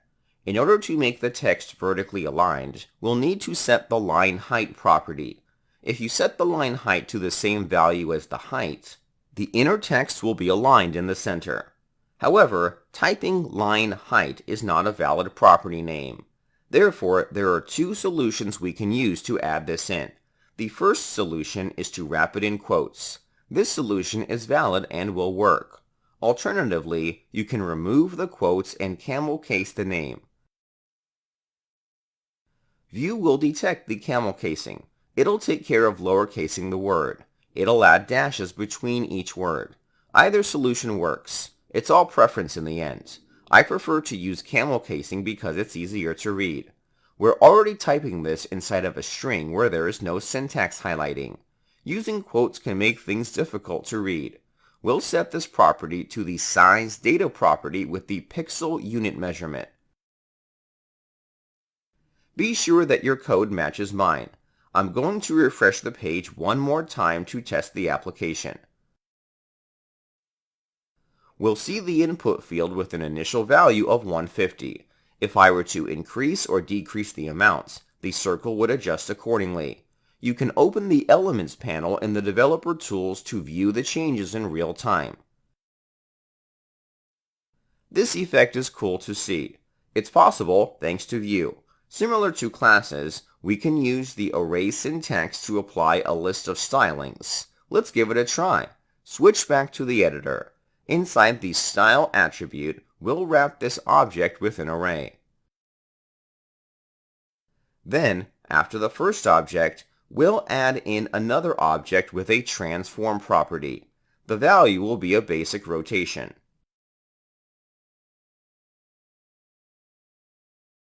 We'll take the time to format the code.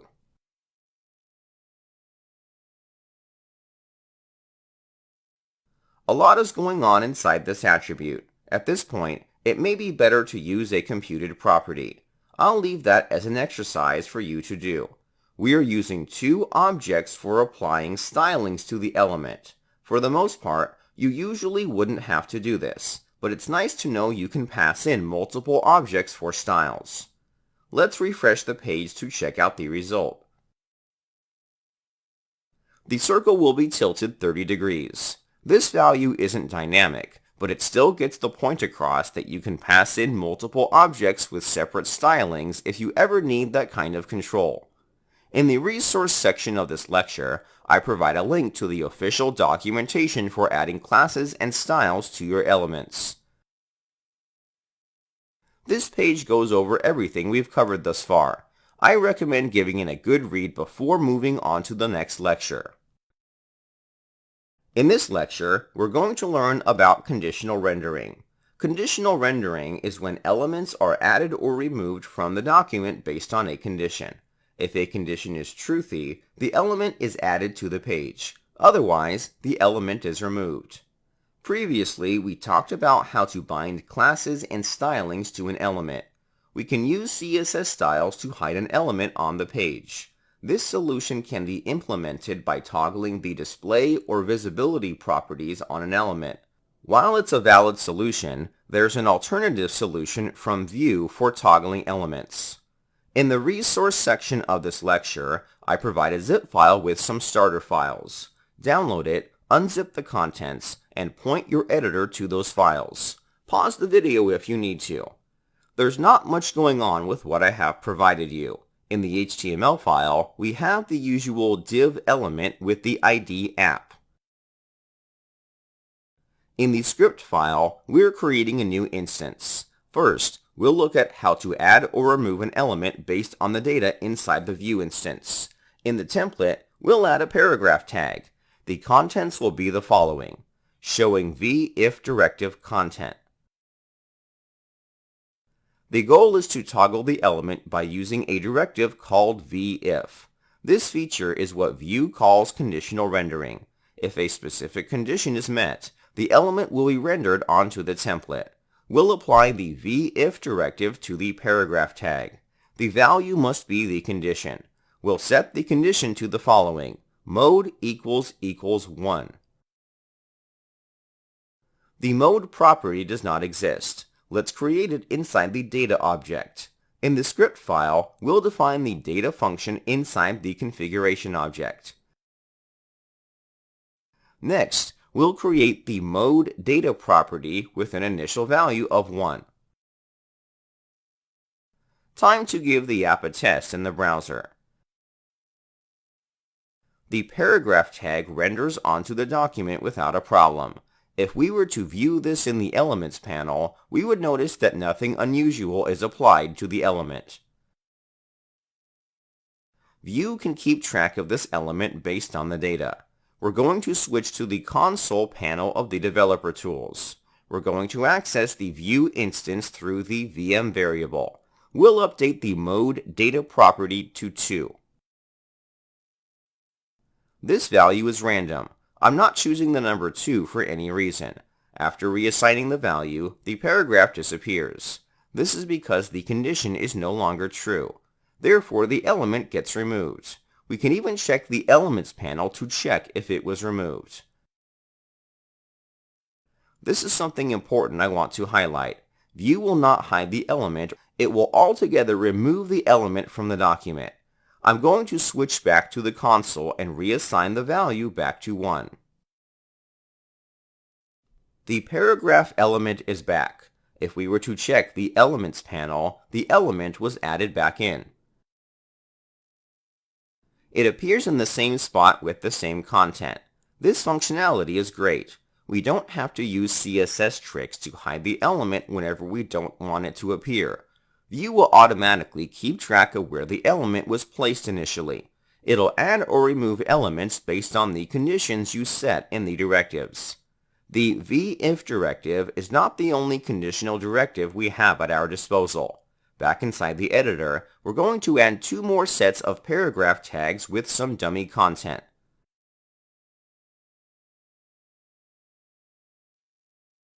The second set of paragraph tags will have the v-else-if directive applied to it. This directive can only be used after an element that is using the v-if directive. For example, if we inserted another paragraph above this element, this will break the application. Vue would throw an error because it's expecting the element before to have the v-if directive applied to it.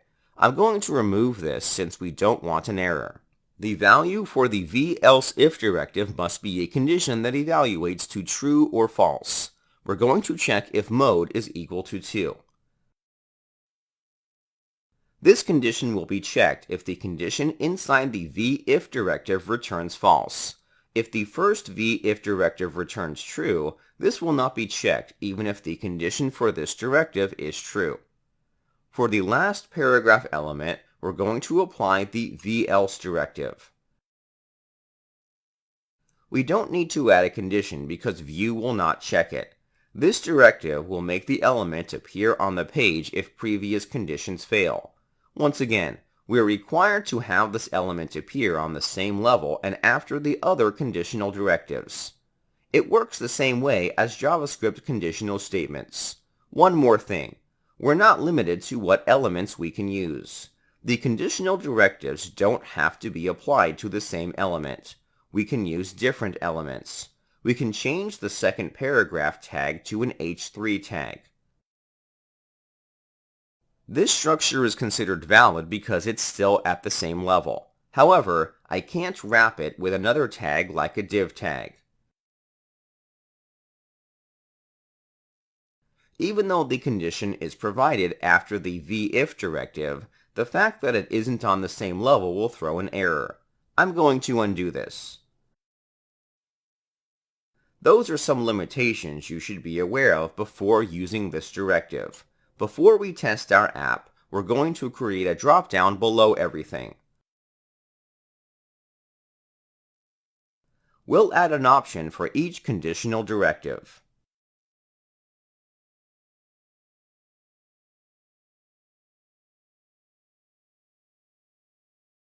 We want to be able to update the mode data property without having to use the console.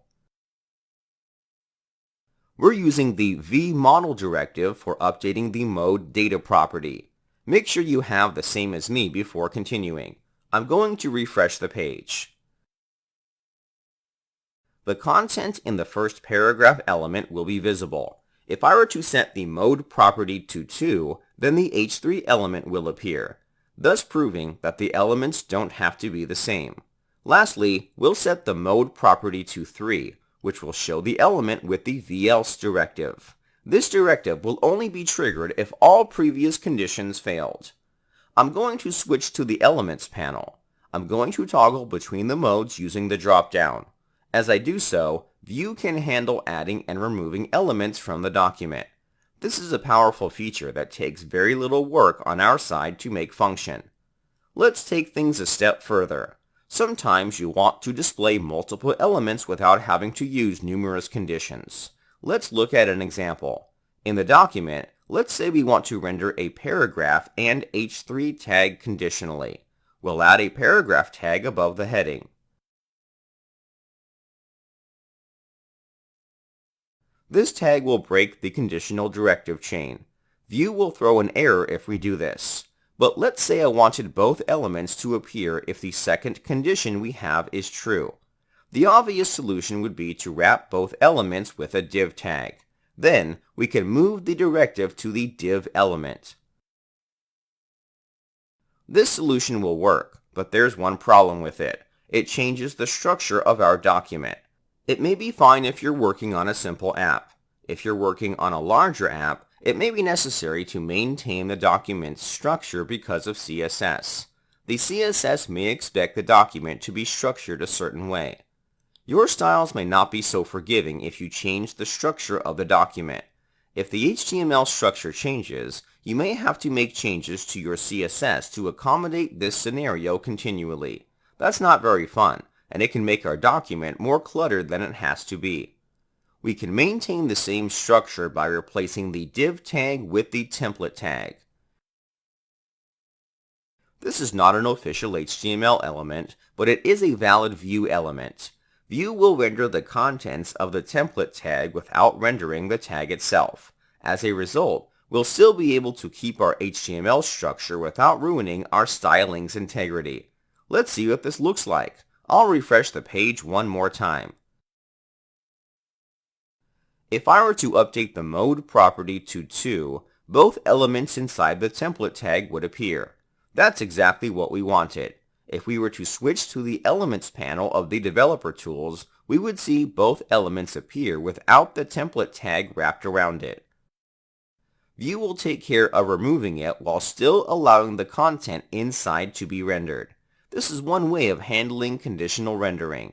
The vIf, vElseIf, and vElse directives can handle conditional rendering. In the next lecture, we'll look at an alternative solution for conditionally rendering content. In this lecture, we're going to learn about the vShow directive. Vue provides an alternative solution to conditional rendering. Sometimes you'll want the element to stay exactly where it is, but hide it with CSS. It's possible to perform this task by binding styles and classes. However, Vue provides a solution out of the box for this specific task. Back inside the template, we're going to add an italics element with a simple message. We're going to apply the vShow directive. This directive expects a condition. We're going to set the condition to the following: is mode equal to 1? By default, the element should appear based on the condition. Let's give it a test. If I refresh the page, the element will appear without a problem. If I were to switch modes, it would disappear. It works similar to the vIf directives, but with one noticeable difference. Viewing the Elements panel shows that the element was not removed from the document. Instead, Vue will apply the Display CSS property. The value for this property will be none.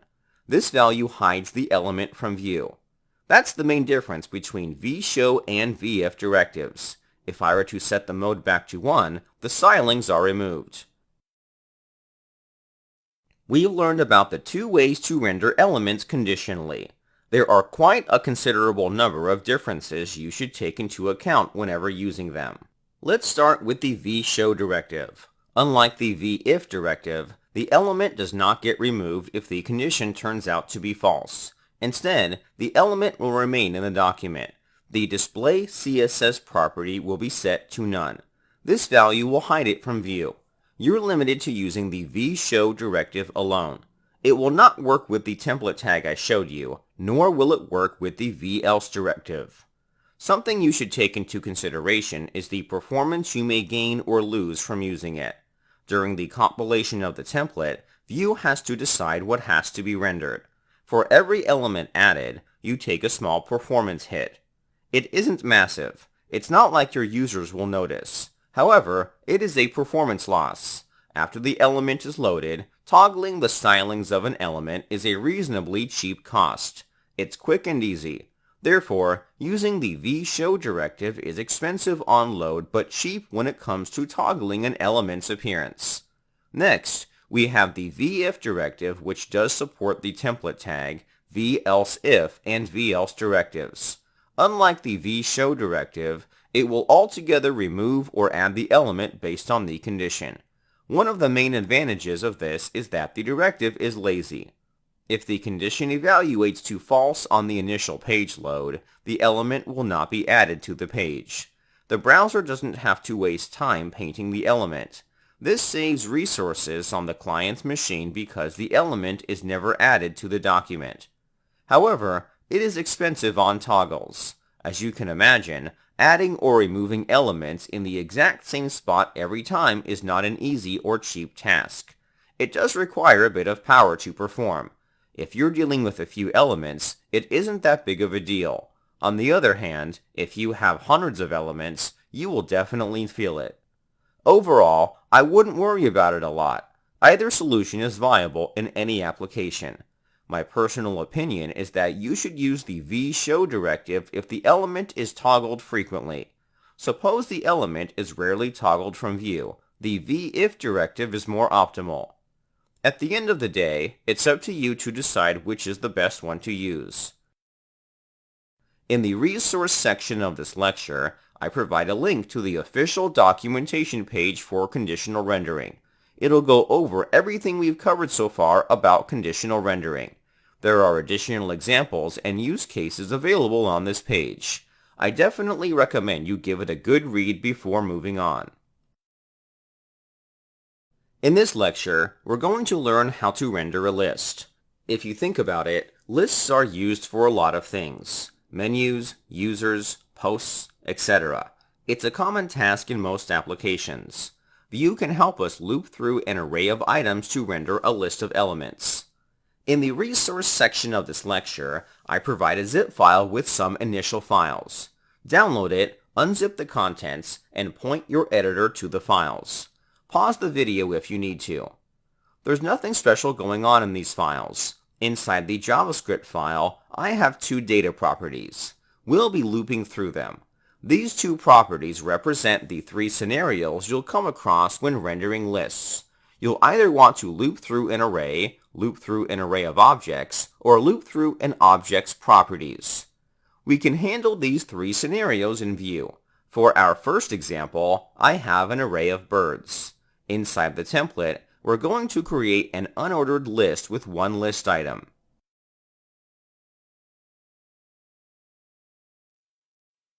To loop through an array, you have to use the v_for directive. I'm going to apply this to the list item. This directive will allow us to loop through an array. The expression will be slightly different than what we've dealt with so far. Vue requires a specific format for the expression. We're going to input the following: bird in birds. The format is as follows. We need to provide an alias to reference the item in the current iteration of the loop. For instance, the first item in the array is pigeons. So, in the first iteration, the name bird will represent the value pigeons. In the second iteration, it'll be eagles, so on and so forth. Afterward, we need to type the in keyword. This keyword will tell Vue that you're ready to tell it what array it will loop through. Lastly, we pass in the name of the array to loop through, which is the bird's data property. Be aware that you're not forced to name your reference anything specific.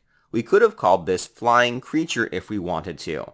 It's common practice to name the alias as the singular version of the array name. That's the basics of using the v_for directive. We can begin outputting the data. Inside the list item, we're going to create an expression. The expression will be bird. Vue will take care of performing interpolation on this expression. It'll replace it with the current item in the array. We're not limited to using expressions inside the element. We can apply directives to the element. We can use the bird reference. For instance, we can bind the class attribute to the bird alias. We can't use the bird reference outside of the element. We're restricted to using it on or in the element. This would include children elements if we had any. It's time to test the app in the browser. If we did everything right, we will see the list of birds on the page. Inspect the elements and search for the list items. Each list item will have the class attribute applied to it with the bird's name as the class name. These don't do anything, but I wanted to show you that you can use the reference in directives or attributes as well. You're not limited to grabbing the value. Sometimes you'll want to grab the index in the loop. Back inside the template, we're going to wrap the bird alias with parentheses. If we're solely interested in the value of the current iteration, we can provide an alias for the value. However, if we'd like to grab the index and value, we'll need to wrap this part of the expression with parentheses. View requires we provide an alias for the name and index. We're going to call this index. We're not required to use this name. We can call it whatever we want. It's common practice to call it index. As a result, the alias bird will be used to represent the value in the current iteration, whereas the alias index will be used to represent the current index of the item. We'll be able to use the index in our loop. We're going to add an expression after the value. The expression will output the index. Let's refresh the page to see what this will look like. The index, along with the name of the bird, will appear on the list. View makes it dead simple to loop through an array of items. Next, let's begin looping through an array of objects. I want to quickly review the data in the view instance for a moment. We have a data property called people. This property is an array of objects. Each object is storing an individual's name and age. We want to display this information on the page. It's very similar to the last example. Switching to the template, we're going to create a horizontal line. Under it, we'll create another unordered list. We're adding this in to help make things look cleaner. If we want to loop through the objects in the array, we'll have to use the v-for directive. We'll add the directive to the list item element. The expression will be the following: person in people. We can begin to output the contents of the object.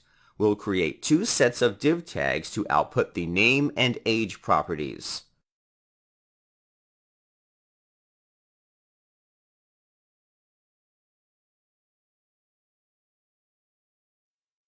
To access the name and age, we can use dot notation. It's the same as accessing a property in a regular JavaScript object. It's not much different. Let's give things a test.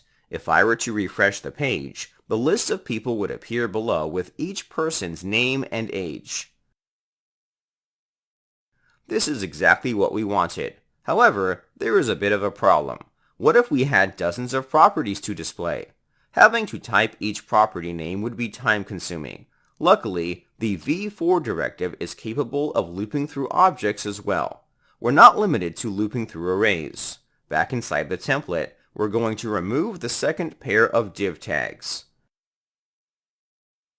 Then, we're going to apply the v-for directive to the div element and set the expression to value key in person.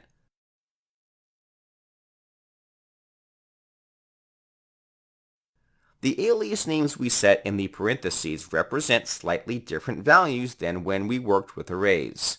In the previous example, the first name would represent the value in the current iteration. The second name would represent the index. However, when you're looping through properties in an object, the first name will represent the property's value, and the second name will represent the key name of that property. Therefore, the index is no longer available to us. If we want to use the index, then we'll need to add one more name. I'm going to set this to index. We'll be given access to the value, key name, and index. We're going to output all three of these inside the current loop. We're essentially looping inside of another loop. It's not uncommon to have to do things like this. It's a completely valid solution. Be careful when performing nested loops. It does require more time to execute. It won't be noticeable in our application, but in larger ones, you'll definitely see the performance difference. Let's give things a test. Refreshing the page will result in the same thing as before. We have a list of people. Each person has their name and age outputted. Fantastic. Keep in mind that you're not required to use all these values. You can stick to grabbing the value of the property. If you don't need the key name or index, it's not required to provide aliases. Keep your code simple. There is one more thing I want to show you before we end things. There is a problem with the loops we currently have. Let's focus on the first loop. You may want to implement a feature that will allow your users to filter the data. Sometimes you may even want to add or remove things from the current array. In any of these situations, you may want to keep track of each item. Currently, that's not possible.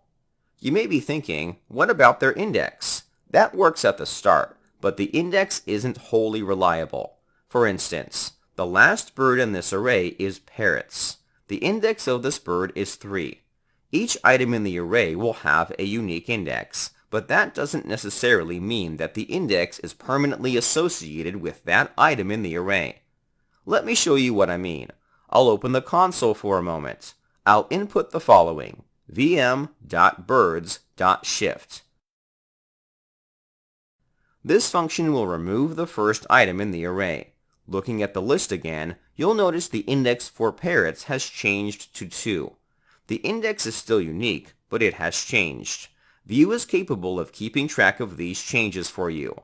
For example, we'll change the name of the bird by using the following: vm.birds2 equals robins.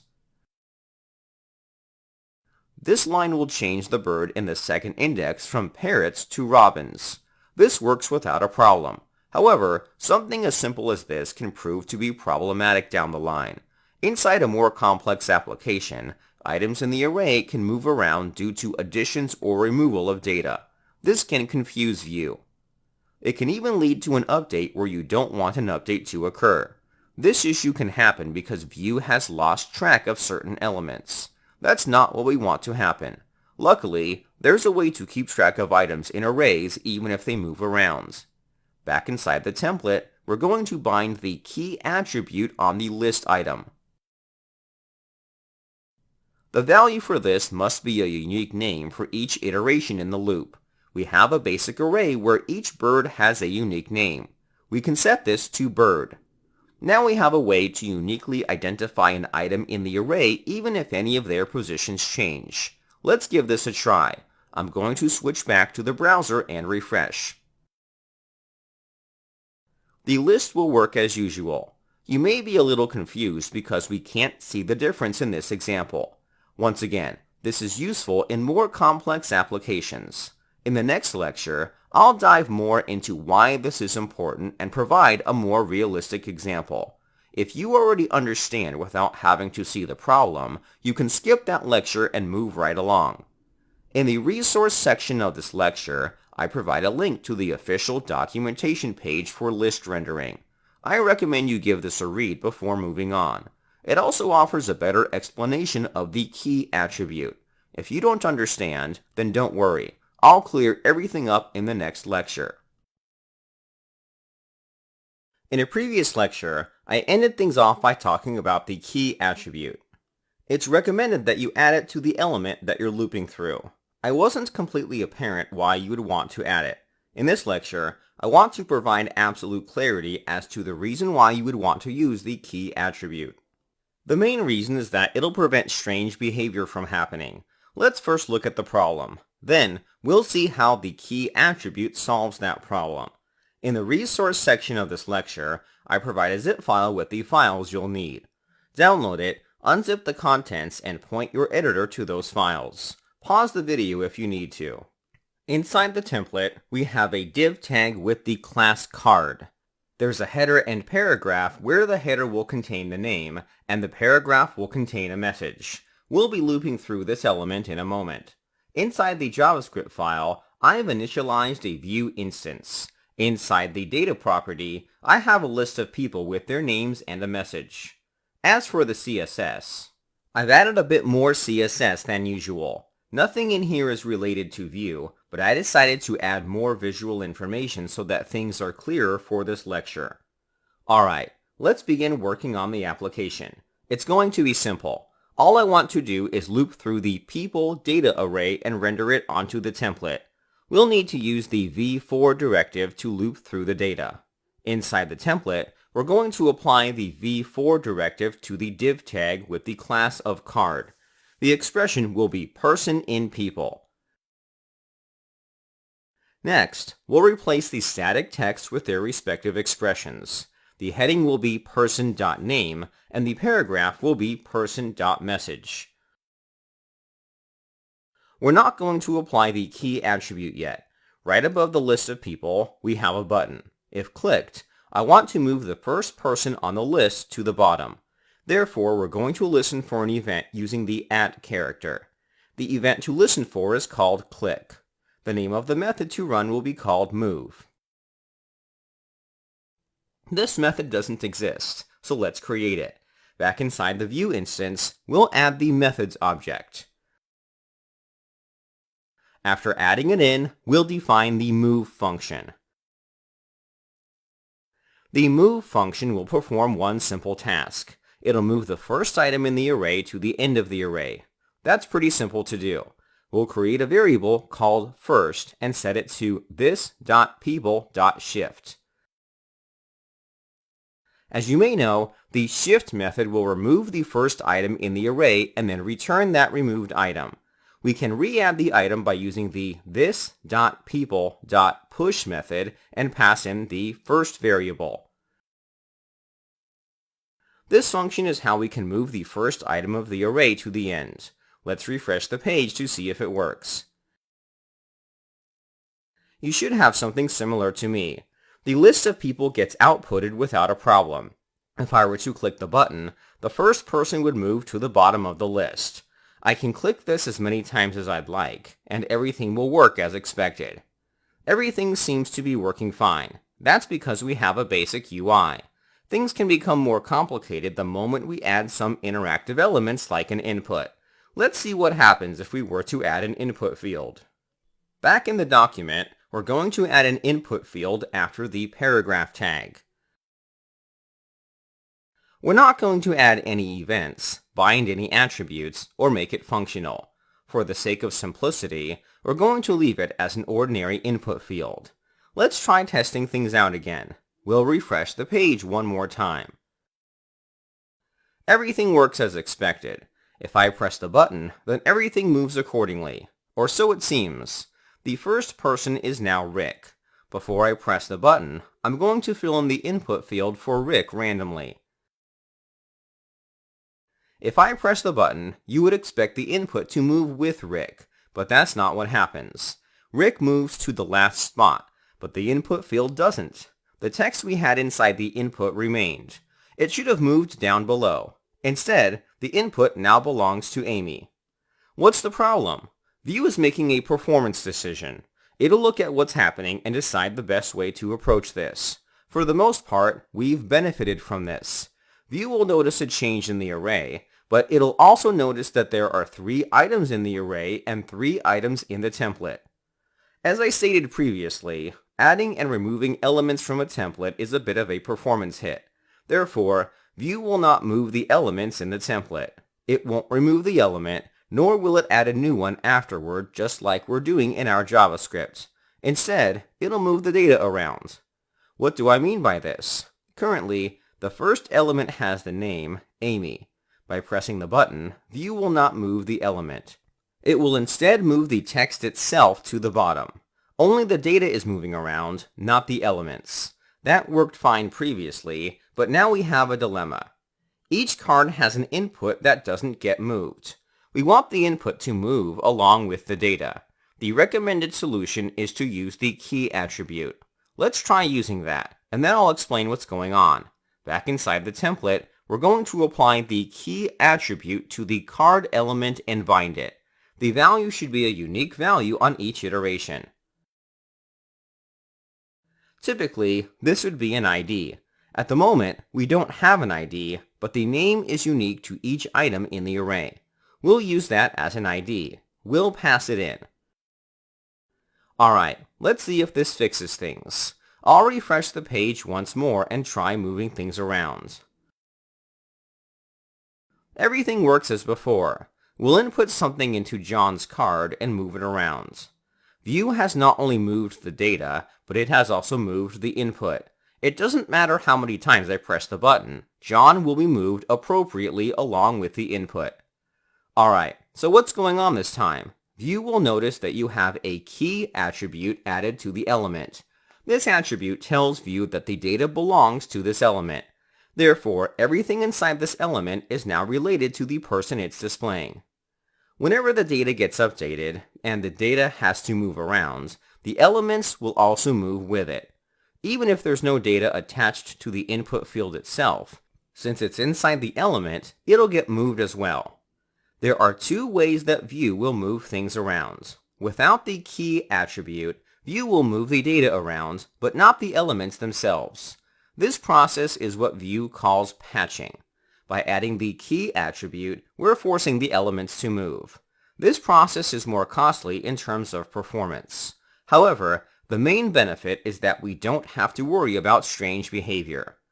In the resource section of this lecture, I provide a link to more information about keys for list rendering. The overall gist of this is that you should always use the key attribute. The only reason to not use a key is when the list is simple. However, once you start introducing animations, forms, and components into the mix, the key attribute will be a lifesaver. It'll relieve you of many headaches. I always recommend you use it. If you ever experience any elements not behaving the way you expect them to inside a loop, try to check if the key attribute is applied. If not, then add it in and see if that solves your problem. That wraps it up for this lecture. We'll continue in the next one. In this section, we're going to put some of what we have learned into practice. We'll create a tool for playing around with CSS's perspective properties. I've provided the starter files for this project in the resource section of this lecture. Download the zip file, unpack it on your system, and point your editor to the project. Pause the video if you need to. If you open the HTML file, you'll be greeted with this page. On the left, we have input fields for changing various properties of the box on the right. There's also this fun animation playing in the background. We'll change the perspective and rotation CSS properties of the box. The goal is to apply the changes in real time. We should be able to see the box move whenever we move the sliders. At the moment, nothing happens if we move the sliders. Let's view the files in the editor. We'll start with the index.html file. At the top of the file, we're loading in a CSS file called main.css. If we look inside the main.css file, we'll find some basic styles. The styles I've provided are not specific to Vue. We won't need to worry about them impacting our application. Let's go back to the index file. In the body tags, we'll find a div tag with the app class. This element is where we'll be mounting the instance. It'll house the application we're about to build. Inside the container, we'll find pairs of labels and inputs. There are a total of 4 pairs. Each input will change a CSS property of the box. The CSS properties we'll be changing require numeric values. We're using the range input type to restrict the values the user can input. This type will create a slider for us. We're limiting the range because the CSS properties we'll use have limits. Above the input, there's a label that contains the value from the slider. Neither the label nor input is connected with the box. We'll need to add some expressions and directives. We'll get to that in a moment. Below the inputs are 2 buttons. One button is for resetting the box. We'll allow the user to reset the box in case they need to. The other button will copy the properties to achieve this effect to the user's clipboard. We'll be using event listeners and methods to handle this scenario. If we scroll down further, we'll find a div tag with a class called box. We'll be updating this element with the data from the instance. We'll need to bind the style attribute to accomplish this. Below this, we have an element called CSS Doodle. This element will create the background effect we saw on the page. We aren't going to cover how CSS Doodle works. I've added it in to add a cool effect. It's not going to affect how we write the Vue application. At the very bottom of the file, there are 3 scripts that are being loaded. The 2 scripts are CSSDoodle and Vue. The third is the app.js file. Let's open this file next. This file will be empty. We'll be creating the application from scratch. Before we tackle this together, I recommend trying this on your own. It's an excellent opportunity to try testing your knowledge. Pause the video and good luck. Welcome back. If you were able to get the app working, congrats. If not, that's fine as well. We'll work on it together. I want to mention if you came up with a different solution than what I'm about to show you, that's fine. As long as you're using Vue to get the tool working, you can consider the project completed. Let's work on it together. The first thing we'll do is create a Vue instance. We need to tell Vue what element in the document it will mount itself to. Inside the app.js file, we'll call the vue.createApp function. We'll pass in an empty configuration object. We'll add some properties after mounting the application. After calling this function, we'll chain the mount method. The mount method requires we pass in a selector for the element we want to mount the application to. We'll pass in #app. Next, we'll create the data properties for the box. We'll create the following properties. Perspective 100. Rotate X 0. Rotate Y 0. Rotate Z 0. The 4 properties we created will contain the value for each input. The values we've assigned to each property is the default value assigned by the browser. The properties are ready. We can begin to tie them to their respective label and input. Back in the document file, we'll start from the top and work our way down. The first field is for the perspective of the box. We'll add the vModel directive to the input field. Its expression will be the perspective property. Above the input, there's a label that contains the current value of the input. We'll want to make it dynamic. We'll replace the number with an expression. The expression will be the perspective property. The process is the same for the next field. The field below is for the rotation of the box on the x-axis. We'll add the vModel directive to the input element. The expression will be the rotate x property. We'll update the label to output the rotate x property. We're going to replace the number in the label. We'll do the same for the next input, which is for the rotation of the box on the y-axis. The input will be bound to the rotate y property with the vModel directive. We'll replace the number with the rotate y property in the label. Lastly, we have an input for the rotation of the box on the z-axis. We'll bind the input to the rotate z property with the vModel directive. The label will output the value of the rotate z property. We're finished with controlling the inputs with Vue. Let's refresh the page in the browser to check if it works. We're able to drag the slider back and forth. We can tell the properties are bound to the input because the labels above the input get updated. We're finished with the first step. The next step is to bind the properties to the box. After we're finished binding the properties to the box, we'll reset the properties when the reset button is clicked. Let's go back to the editor. In the document, we're going to bind the style attribute. I'm going to use the shorthand version of binding the attribute. It's a colon followed by the name of the attribute we want to bind. We're going to bind the property to a computed property called box. We have the option of adding the properties in the expression. However, we're going to be changing 4 properties of the box element. It's going to clutter the template. It would be better to outsource the object into a computed property where we can better read the code. Let's switch over to the app file. We'll add a property to the configuration object called computed. This property will be an object where we can define computed properties. We're going to define a computed property called box. Inside this function, we must return a value.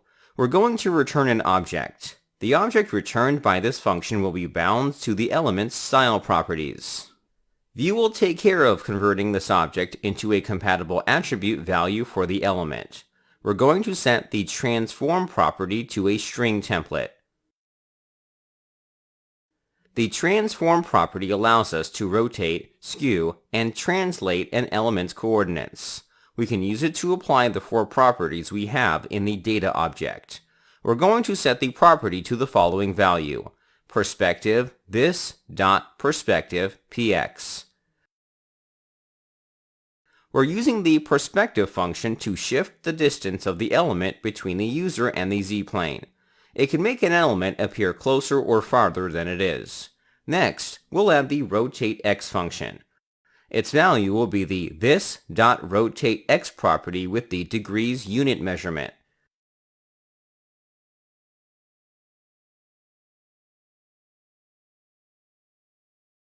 We must use the degrees unit if we want to rotate an element.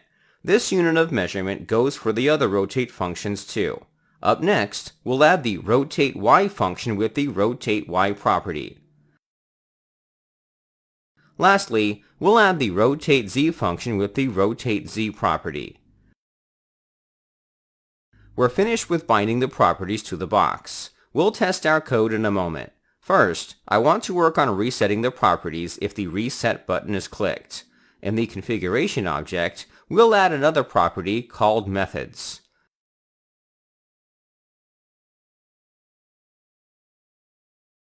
We'll define a method we can call when the user clicks on the button. The name of the method will be reset. Inside this function, we're going to reset the perspective, rotate x, rotate y, and rotate z properties to their original values in the data object.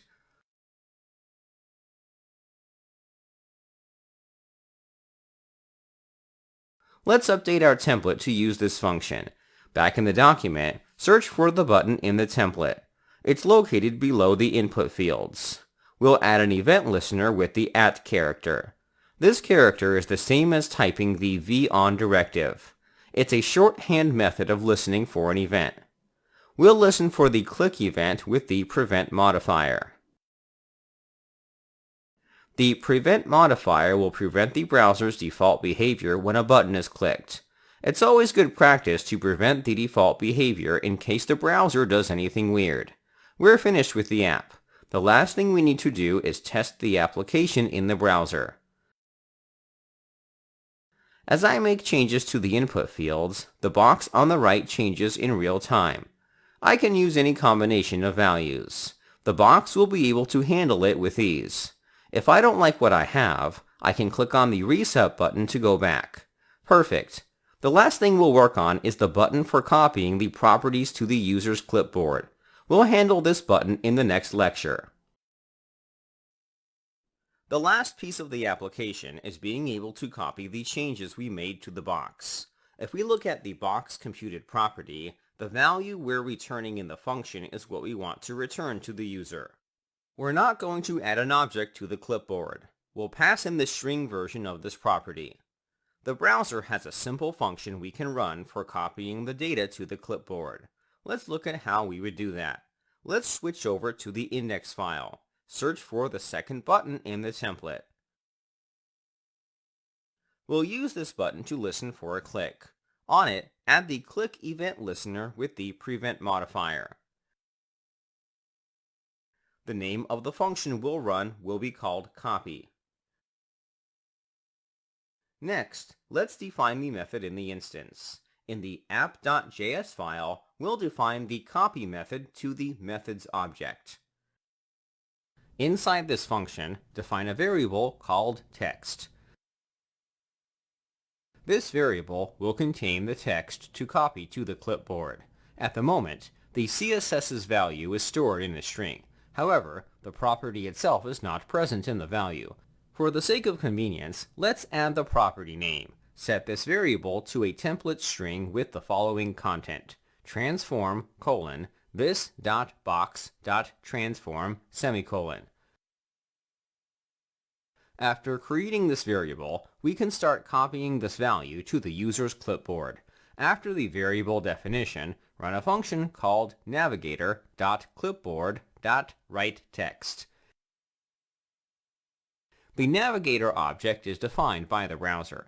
It'll contain various pieces of information about the user's browser. In addition to storing information, we can access an API called Clipboard. In the resource section of this lecture, I provide a link to this API's documentation page. This API is relatively new. It allows us to read, copy, and paste content into the clipboard.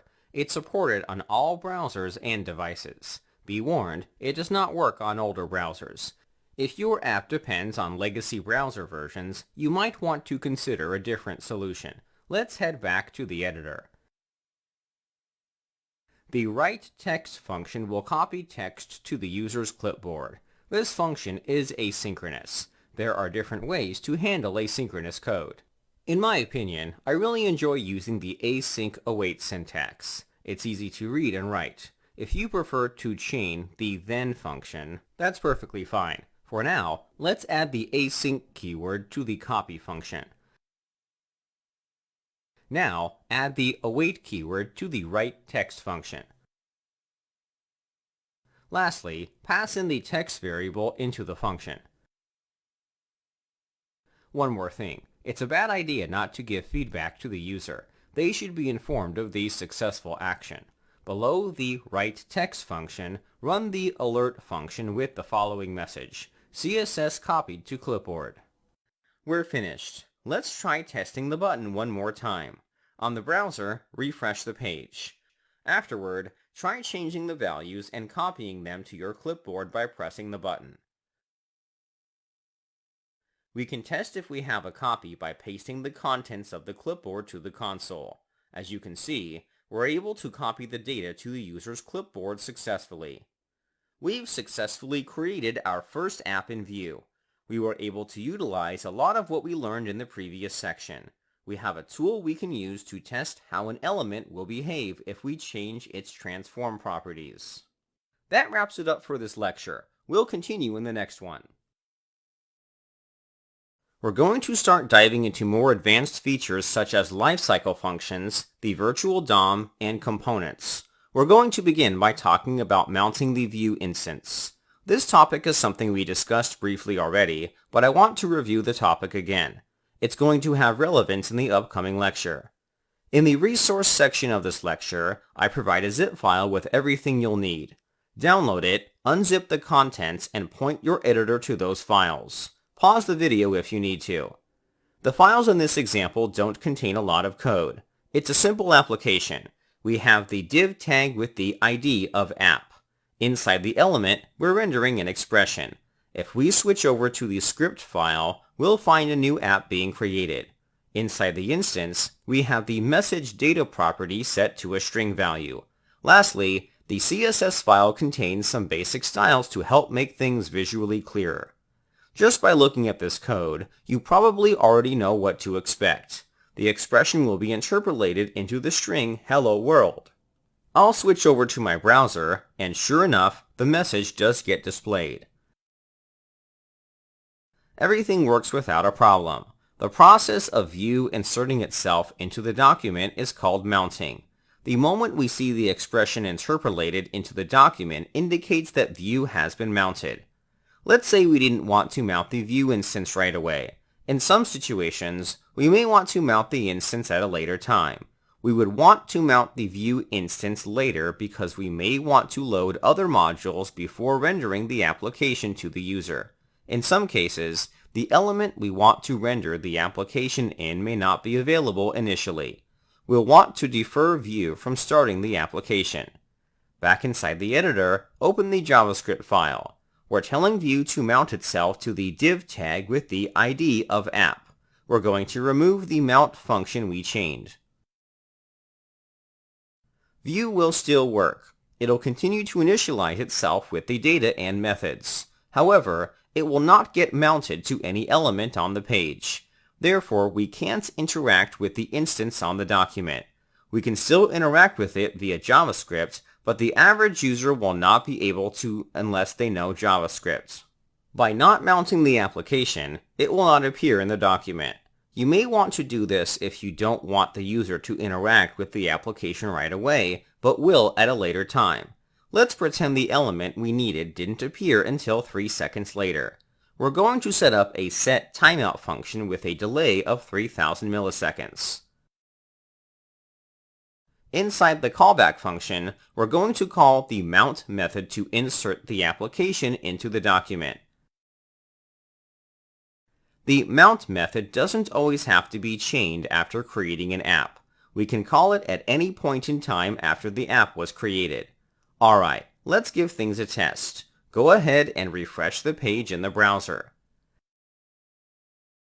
Immediately, we'll see the expression on the document. It hasn't been interpolated yet. After 3 seconds, the setTimeout function is triggered. The view instance gets mounted to the div tag with the ID of app. The mount method gives us the flexibility of presenting the application whenever we need to.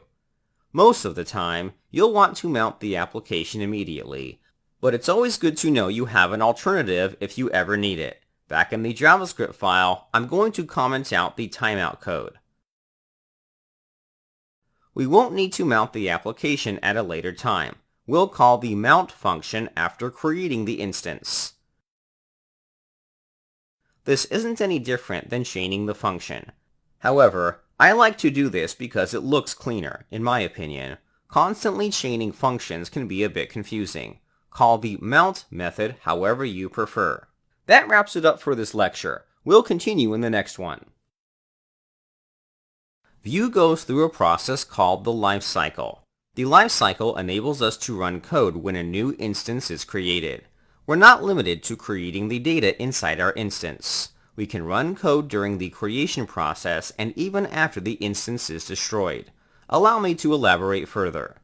Before the Vue lifecycle may begin, the instance has to be created. That's done using the vue.createApp function. This function is where you pass in your settings and data for Vue to work with.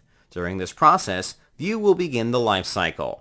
Vue will create areas within itself where we can inject code and do whatever we want. The very first thing Vue does is add reactivity to your data. This process is where it begins to watch your data for any changes. Before that happens, you have the opportunity to run some code. The first lifecycle hook that occurs is the beforeCreate hook. At this point, the Vue instance hasn't been fully created. This means you won't have access to your data or any of its methods. Once everything has been initialized, the Vue instance is ready. We're provided another lifecycle hook, which is the created hook. Unlike before, we can access the data and methods inside the Vue instance. However, Vue is not mounted to any template, nor will anything be rendered onto the page. After the Vue instance is created, it'll start looking for a template. This part of the lifecycle starts the moment we call the mount method on the application.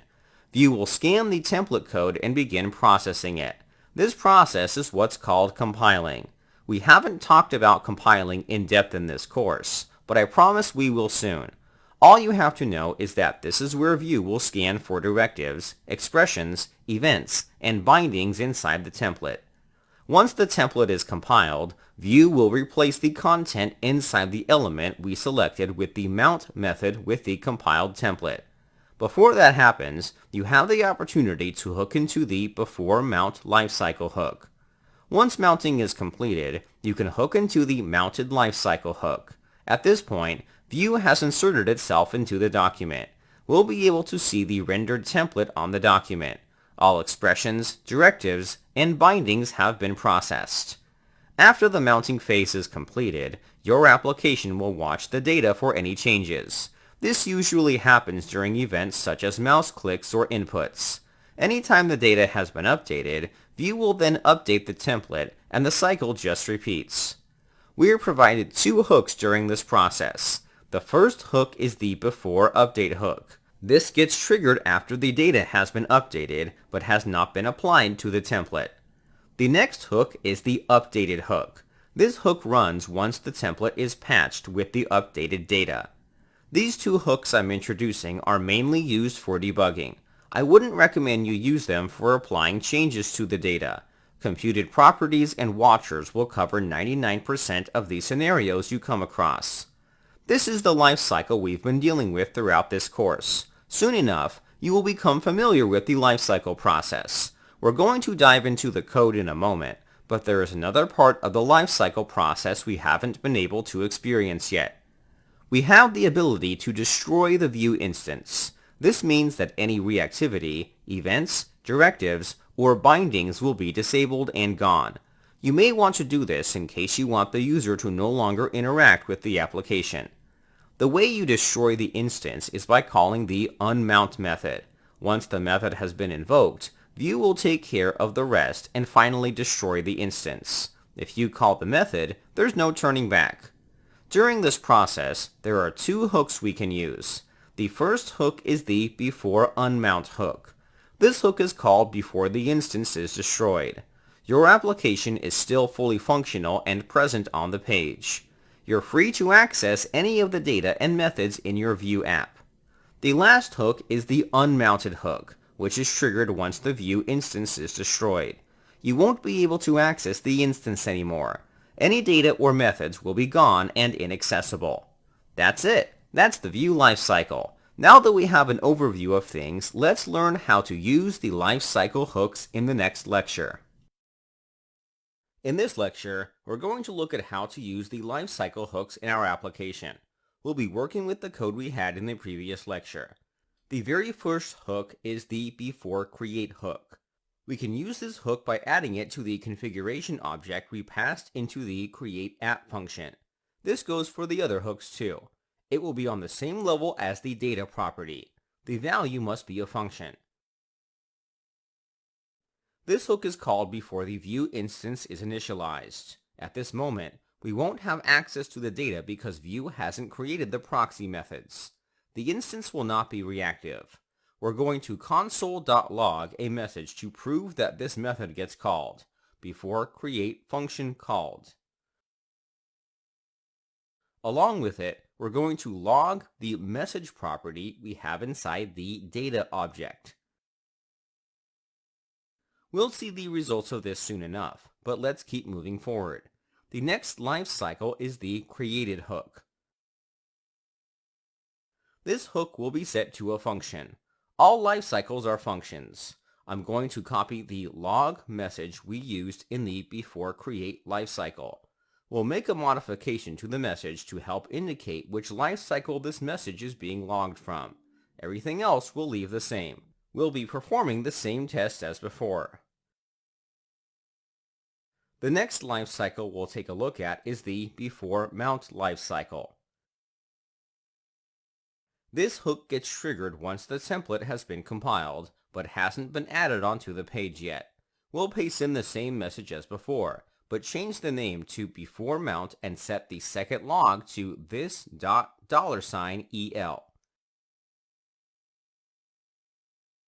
I'm introducing a new property called $el.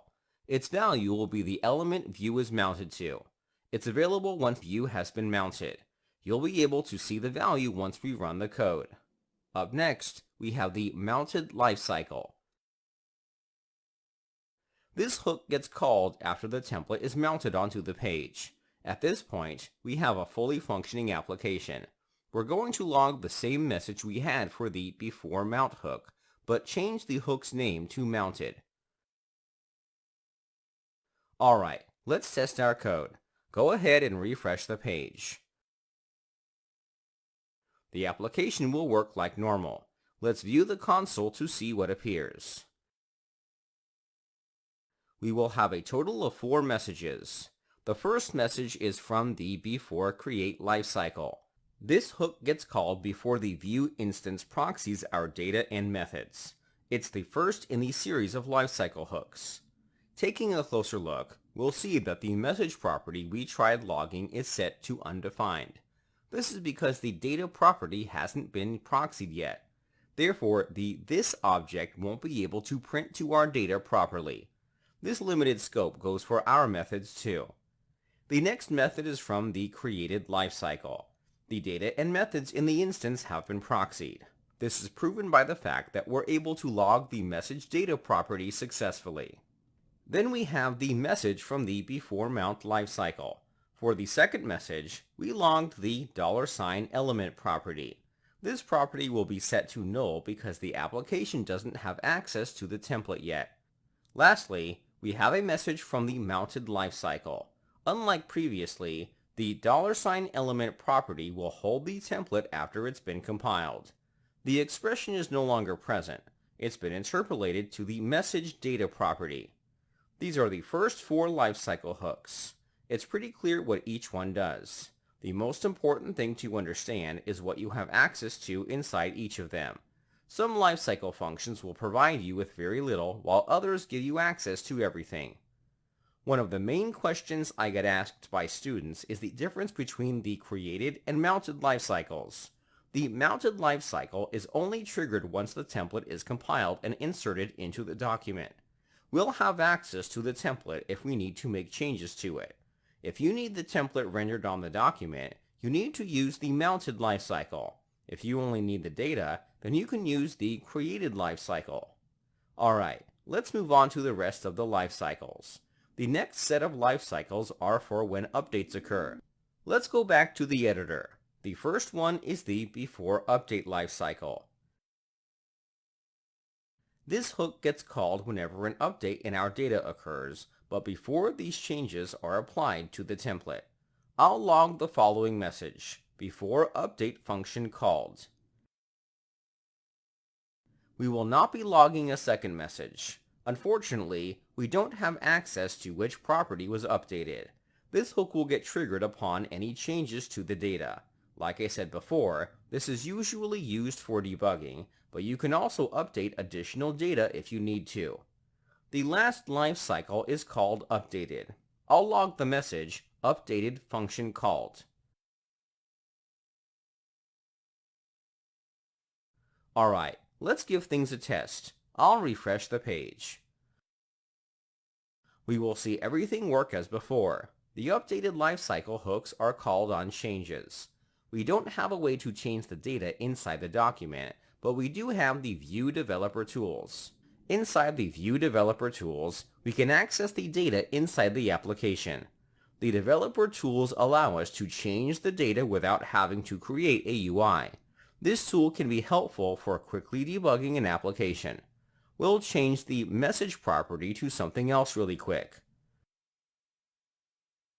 The changes will be reflected in the document since we're using an expression that outputs the message data properly. If I were to switch back to the console, you would see the new lifecycle messages appear. They are thus giving us a clear indication that the correct functions were called. The lifecycle functions we're using will be called whenever an update occurs. The last set of lifecycle functions we'll look at are for when the instance is destroyed.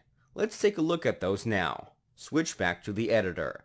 Inside the View instance, we'll add the before unmount lifecycle. This hook gets triggered before the instance is unmounted. This hook will allow us to perform last-minute changes. We still have access to the data and methods in the View instance. The app is fully functional. We'll log the message before unmount function called. The next lifecycle is called unmounted. This hook gets triggered after the instance is unmounted. Any directives or events you previously had are gone. We'll log the message. Alright, let's give things a test. Refresh the page.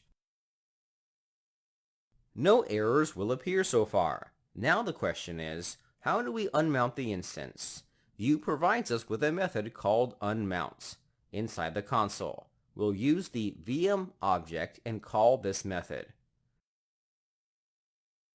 The method requires we pass in the element where our application is mounted to.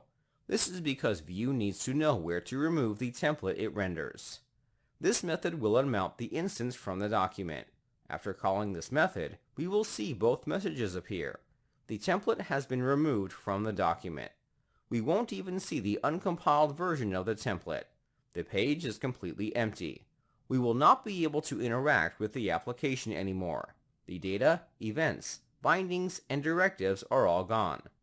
That's the lifecycle hooks in a nutshell. They're pretty powerful and allow us to access different parts of Vue. You most likely won't use all the lifecycle hooks, but they are there when you need them. In the resource section of this lecture, I provide a link to the lifecycle documentation page. It has a diagram like the one I showed you before. It has more info though. The chart I showed you is a more simplified version of the Vue lifecycle. I showed you a stripped down version because there are more topics we haven't gone over yet. This diagram would have been more confusing to explain than what I had. Surely enough, we will go over some of the missing pieces. For now, you will be good with what I've shown you. By the end of this course, you will be able to understand this diagram Vue has provided fully. In this lecture, we're going to talk about the virtual DOM. Learning about the virtual DOM is mostly theory. It's something that's handled for you by Vue. You don't have to worry about it much, but you will hear about it the longer you use Vue. So it's good to know what it is and why Vue implements a virtual DOM. First, we need to understand what the word compile means. To put it simply, to compile something means to take something in and turn it into something else. In the programming world, it usually means to take in your code and convert it into other code so that another program can understand it. One example is the JavaScript language. Machines don't understand the JavaScript language. You need to run it through a compiler that will convert it into machine code. The browser handles that process for you whenever you load a JavaScript file. Vue does something similar. That begs the question, what is Vue compiling? Why does it need to compile anything in the first place? To answer the first question, Vue is compiling our templates. When we use the mount method, Vue will scan the contents of the original template. This includes the expressions, directives, bindings, and anything else inside of the template. It will take it in as a string and convert it into an object. Here is a basic example. On the left, we have an h1 tag with some content inside of it.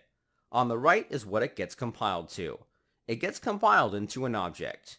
The object will contain the tag name, attributes, and content inside the element. Let's take it a step further.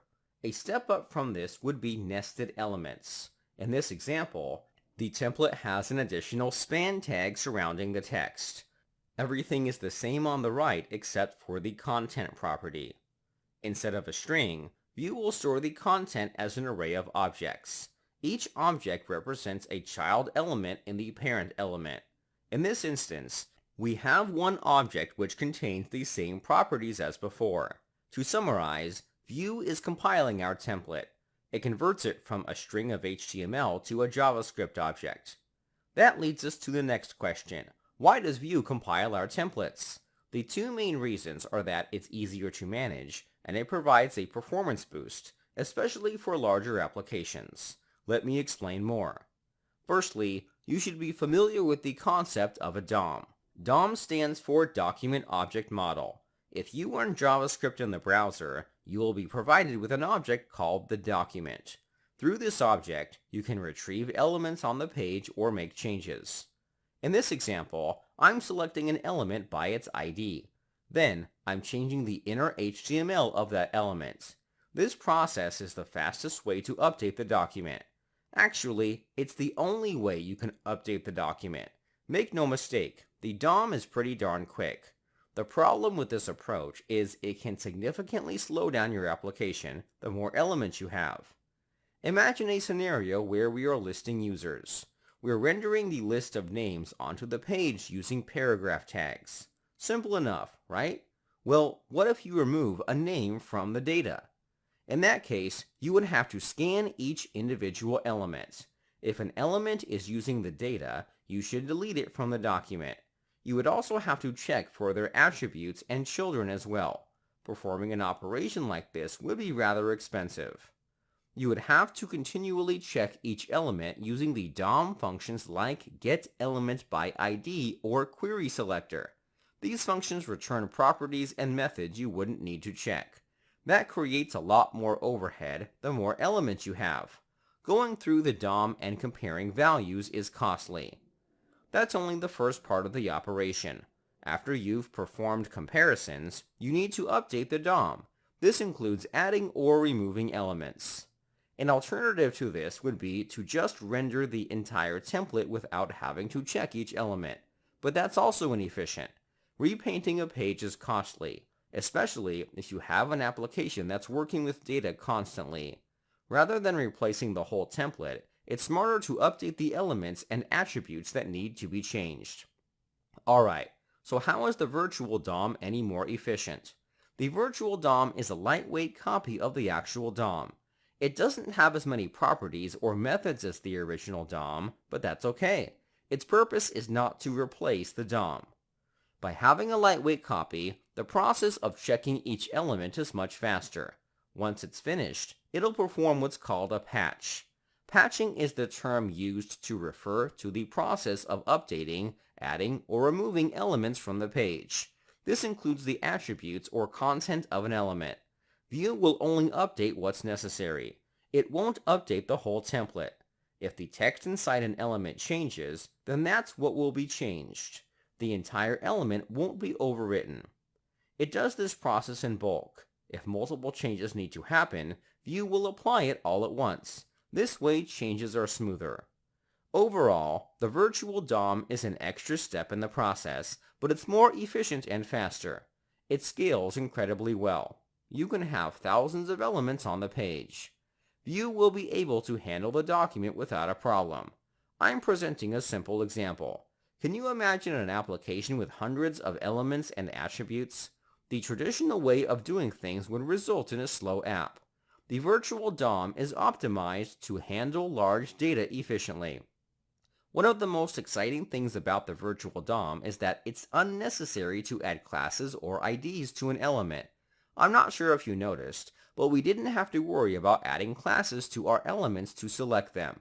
Vue knows precisely where to update the template without using classes or IDs. That kept our code reasonably minimal. Of course, you would still use classes for adding styles to an element. It's just that it's not required to add classes or IDs for selecting an element. This also keeps things minimal in the JavaScript file. We didn't have to query for any elements. Instead, we updated the data. From there, Vue took care of updating the DOM for you. I've talked quite a bit about the virtual DOM. Let's recap everything. The virtual DOM is a JavaScript object. It is a lightweight copy of the actual DOM. Whenever a change occurs in your data, the virtual DOM will also get updated. After the virtual DOM is updated with your data, it'll sync itself with the actual DOM. It won't add or remove anything if it doesn't have to. It'll patch certain areas wherever the data is used. As long as you understand that, then you will be good to go. In the next lecture, we'll get back into some coding. In this lecture, we're going to get a basic understanding of how Vue implements reactivity with our data. This information can be useful if you're ever in an interview. You'll be able to explain Vue's reactivity better compared to other candidates.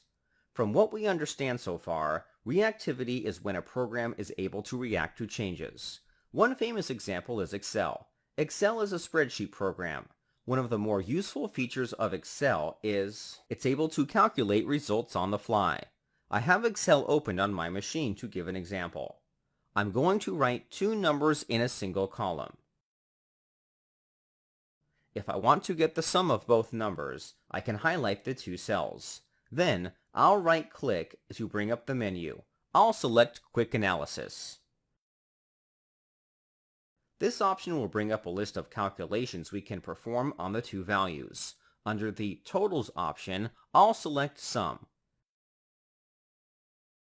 The sum will be outputted below the other two cells. I can freely update any of the two cells. The third cell will be reflected with the changes. Excel is able to react to changes on the fly. Vue replicates this behavior with our app. Whenever our data changes, the document will be updated to reflect the changes. Under the hood, Vue is using something called proxies. I've mentioned proxies a few times already, but how exactly do proxies work? Let's dive into proxies. In the resource section of this lecture, I provide a link to CodePen. CodePen is a playground for quickly prototyping projects in the browser. We're going to be using it quickly to look at how proxies work. We don't need to set up a new project for this demonstration. Let's create a new pen. We don't need CSS for this example. It's safe to minimize this section. We're also going to open the console to help us with debugging.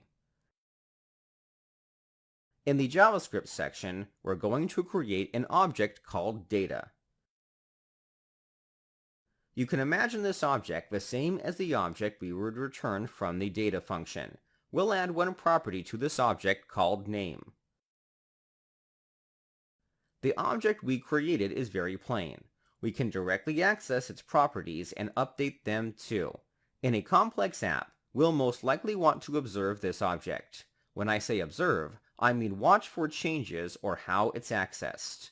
By becoming aware of how the object is treated in our app, we can perform additional actions. At the moment, we can't observe the object. We don't know when it's accessed or if the values have been changed. One way to force our app to observe the object is by using proxies. Below this object, let's create a new variable called observed data. Its value will be a new instance of the proxy object. The proxy object was introduced to address the exact problem we're facing.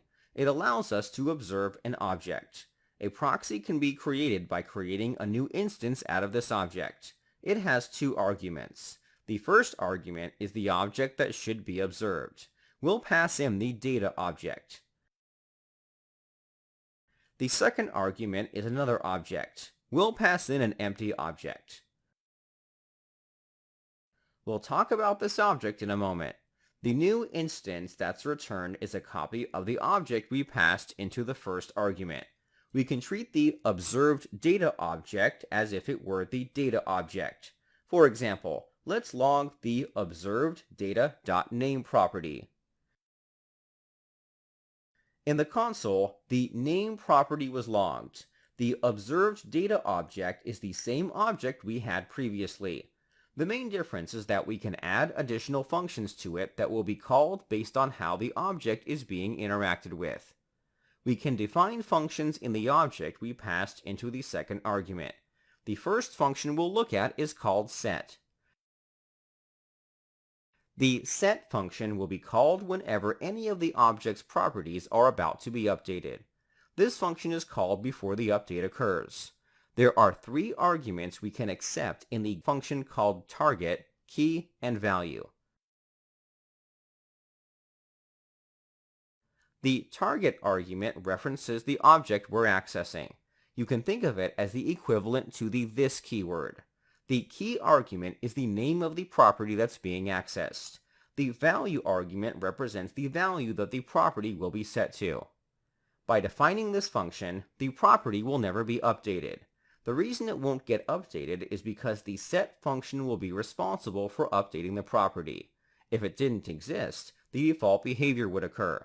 In our set function, we can have the default behavior back by setting target to the value. As you can imagine, this gives us a lot of power. The set function will always be called for any of the properties on the object when they're updated. We can use this opportunity to perform additional actions. For example, let's try updating the document with the new value.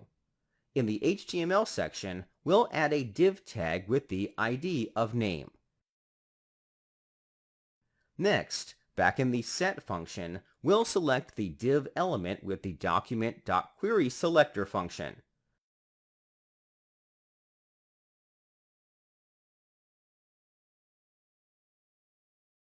We'll update the inner text property to the value argument on the element selection. Lastly, let's update the name property. The set function won't be called until we update one of the properties on the object. We only have one property, which is the name. We'll update the name property on the observed data object to a different value. On the preview, we'll be able to see that the name gets outputted after changing the property.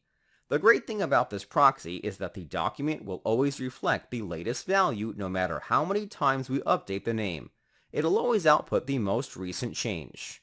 By using proxies, we can create our own reactive JavaScript framework. Luckily, we don't have to. Vue comes with reactivity out of the box. It even introduces edge cases that we haven't even accounted for in our example. We don't need to recreate the wheel. Behind the scenes, Vue is using the proxy object to help it keep track of changes to our data. In the resource section of this lecture, I provide a link to the proxy object documentation page. We aren't limited to watching for changes. We can watch for when the object has been accessed, or if any of its properties have been deleted. Feel free to read up on this object. This information can be handy if you're ever in an interview and want to stand out from the other candidates. Understanding how reactivity works can really set you apart. There are two ways to create a template. Up until now, we've been creating the template inside the HTML document. We have the option of creating the template inside the Vue instance. Let's try creating the template inside the instance instead of in the document. Starting with the document, let's cut the code inside the div tag with the ID of app. We'll leave the parent element alone. It's still required to have an element on the document for Vue to start the mounting phase. Then, switching to the JavaScript file inside the configuration object, we're going to remove every lifecycle function. We're going to get rid of any commented code since we no longer need it. Templates can be directly loaded in the Vue instance by adding the template property. The value for this property must be the template Vue will compile. I'll paste in the code we cut earlier as a string literal. I'm adding this in as a string literal to take advantage of multi-line code in ES6. You can use regular quotes if you wish. Let's view this in the browser for the outcome. Refresh the page on your browser.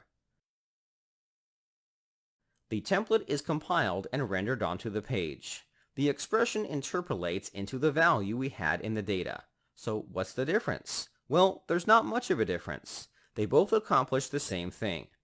You may want to use the template property if the HTML is stored inside a different file. You would need to make a request to grab that file. Then you would use the response from the request as the value for the template property. That's just one scenario. Usually, I don't recommend using the template property for two main reasons. The first reason is that most editors won't be able to pick up on the HTML syntax inside a JavaScript file. Even my editor will highlight everything as a string. The second reason is that you can't do multi-line templates easily. I'm using a string literal, but string literals are not compatible with older browsers. Therefore, you'll have to use quotes and append each string together for each line. That makes things harder to manage. I always recommend storing the template inside the document and let Vue take it from there. There is another option, which is usually the preferred option for more complex applications. There are multiple versions of Vue available for download. However, all of them can be broken down into two categories. There are the versions with the compiler and the versions without the compiler. Notice how the only difference between these two types is the compiler itself. The compiler, as we learned previously, is responsible for taking in your template as a string. It'll convert the template into an object for the virtual DOM. Whenever you use the template property or the mount method, the compiler will be used. Throughout this course, we've been using the version with the compiler. Vue grabbed the contents of the element we passed into the mount method and compiled it. However, we do have the choice of using Vue without the compiler. The main advantage of using Vue without the compiler is the size reduction of the file. By removing it, Vue will be reduced to about 30% of its original size. This reduction will, in turn, increase loading times. Vue is also much faster since it doesn't have to worry about compiling your templates. The downside of using Vue without the compiler is that it's harder to read and manage without the proper tools. Fortunately, the development team behind Vue has made using Vue without the compiler simple. They have an official toolset we can leverage. This toolset gives us the performance boost of using Vue without the compiler. We'll be diving into how to use the proper tools soon enough. First, I want to take the time to explore with you the compilation process. The difference between the two versions is the compiler. Even if you use the version without the compiler, you still have access to features like directives, expressions, bindings, and events. Every feature is available to you except the part where Vue will process your template and convert it into an object. In the resource section of this lecture, I provide a link that describes the different versions of Vue. It's referred to as builds in the documentation. There are a number of builds here, but as I said before, it's narrowed down to two different categories, the one with the compiler and the one without the compiler. The build with the compiler is referred to as the full build. The build without the compiler is referred to as the runtime only build. For most of this course, we've been using the Vue.js build. It's the full version, meaning we've been using Vue with the compiler. Below are definitions for the words used in the documentation. For the word compiler, Vue defines it as the following: code that is responsible for compiling template strings into JavaScript render functions. What exactly are render functions? Let's look into that. In my browser, I'm going to open the Vue application we've been working with in this section. To save some time, we're going to run the examples in the console panel instead of writing the code in a file. Let's create a variable called res. The value of this will be the Vue.compile function. The Vue.compile function is the exact function Vue uses internally to process your template. You're required to pass in the template as a string. By default, Vue will pass in the template you select in the mount method. However, since we're calling it manually, we'll need to do that ourselves. We'll pass in some paragraph tags with some random text. For fun, I'll throw in a v-if directive with the expression set to true. We're storing the value since the compiler only compiles the template. It does not store it anywhere for us. Running this line will not do much. However, the res variable will be available, and we can call it next. The value assigned will be an object. The object will have a property called render. I'm going to log this property next. This function will return what's called a render function. It's a function that will take care of rendering the template in the document. This is the compiler in action. It takes in raw HTML as a string. It'll return a function which Vue calls a render function. The render function is responsible for returning an object that represents the template you passed in. We have the option of completely removing the compiler by using the runtime build. The only downside is that we're required to build the object ourselves and provide it to Vue. Let's learn how to do that. Let's go back to the editor. Back inside the document, we're going to create another div tag below the first one. We'll give it the ID of app2. We're going to create two applications and compare them side by side. The first one will use the compiler, and the second one we're about to create will not use the compiler. Switching to the script file, we'll create a variable called vm2. Its value will be the Vue.createApp function. Then, we'll chain the mount method. The element we'll mount to is #app2. The data for this application will be the same as the first one.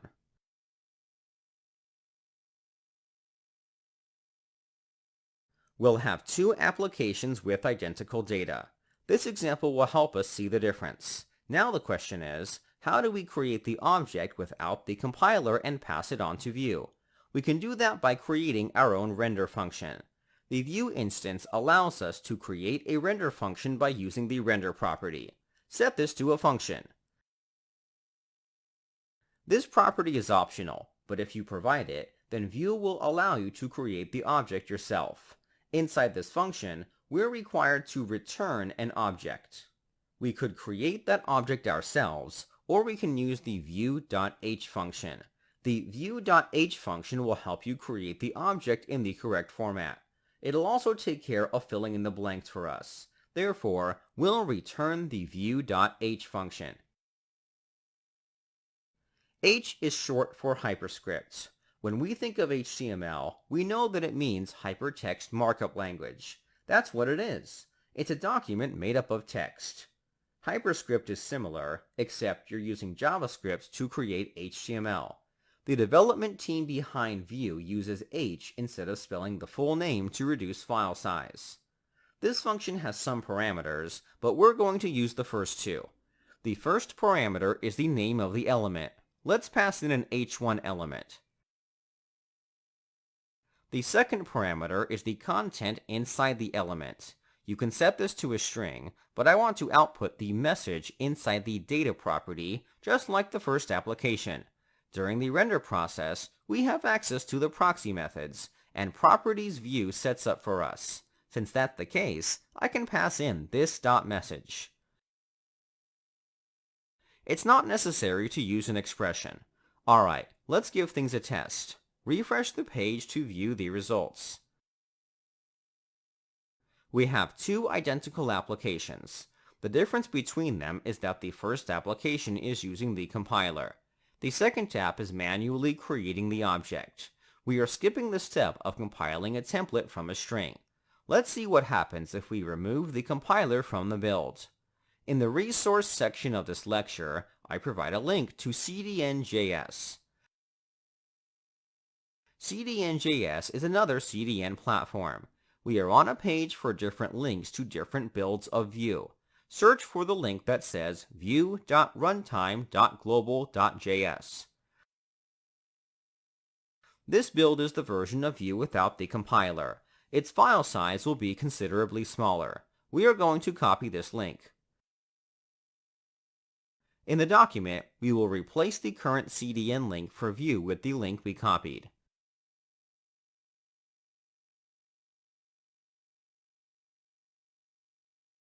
Go ahead and refresh the page. This time, only the second application will load. What happened to the first one? Since we're using the build without the compiler, Vue will not bother compiling the template we had earlier. This will ultimately result in a broken application. This makes it very clear as to what the differences are between the two builds. The runtime build is the preferred build to use. It does have a major downside. We have to write render functions to build our templates. It isn't very appealing. It would be so much nicer if we could continue writing the template as we always have, but continue to gain the performance benefit of the runtime build. Luckily, there is such a way. We can use the Vue CLI. I'm getting a little ahead here, but I want you to be aware that there is a way to make this process easier and still gain the performance boost. I promise we'll dive into the Vue CLI later in this course. There are still a couple more things I want to discuss. So for now, I'm going to comment out the second application inside the JavaScript file. Then I'll change the script back to the full build. Lastly, we'll cut the value inside the template property from the first application back inside the document.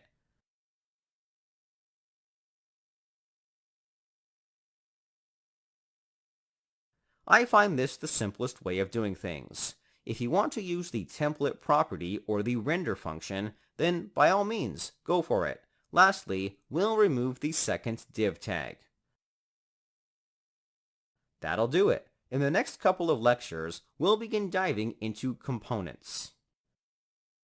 Components are the most commonly used feature in Vue. They're not hard to understand or use. First, we must ask ourselves, what are components? Components are the pieces that make up your application. It's stuff like the header, footer, and content. It's basically the sections inside your HTML. Storing the template for an application in a single file can be hard to manage. Therefore, it's ideal to split the template into separate files. This is what's called components. Components are templates, but they're a bit more than that. They can contain their own data, methods, computed properties, and watchers. By themselves, they can't do much. They're meant to be used in the main application. On top of allowing you to split your code into separate files, they are reusable. That part is optional. For example, you would create a header component but only use it once since most sites only have one header. On the other hand, you can have a post component but use it multiple times because sites can have various posts. It's up to you in the end how you use components. Alright, let's see a component in action. Components must be created before we mount the application. That's important to note down. We're going to write the code before we call the mount method in the app.js file. The component we're going to create will be simple. It will render a message. We can create a component by calling the component function. This function is available after we create the Vue application. This function has two parameters. The first parameter is the name of the component. You can name your component whatever you want. There are two naming conventions Vue encourages, kebab case and Pascal case. Kebab case is when all characters are lowercase and words are separated with hyphens. Pascal case is when every word is capitalized. On top of Vue's naming convention, I'm going to recommend you namespace your component names. Namespacing is the idea where the name you give something is unique to your project. Some people will use the initials of their project or their name. Then you would follow it up with the actual name of the component. For example, if we were creating a blog application and creating a post component, we could name this blog-post. There are plugins you may end up using in your application that provides their own components. To ensure you don't face any name collision issues, it's recommended you namespace your components. In the end, it's all up to you. Since this is just an example, there's no need for namespacing. We'll keep the name simple. We're going to call this component hello. The second parameter for this function is a configuration object for the component. The settings are the same settings you would use in a regular Vue instance. This means we can add the data, computed, and methods property. The main advantage of using a component is that these properties values are unique to this component. Even if we have another component with similar named values, we don't have to worry about naming collisions between components. Not every property is available. For example, the mount method can't be used with a component. Even though components are created similarly to Vue instances, they can't be used to create an application. If you tried using the mount method, then you would receive an error. Components are meant to be used as pieces for your Vue application. One of the problems with writing a component is not writing the template in the document. This restriction forces us to use the template property. Let's create the template. We'll add the template property to the configuration for the component. The value will be a string literal. We're going to add an h1 element with the message data property. The message doesn't exist because we don't have any data in the component. Let's work on creating the data property next. We'll set the data property to a function where we'll return an object.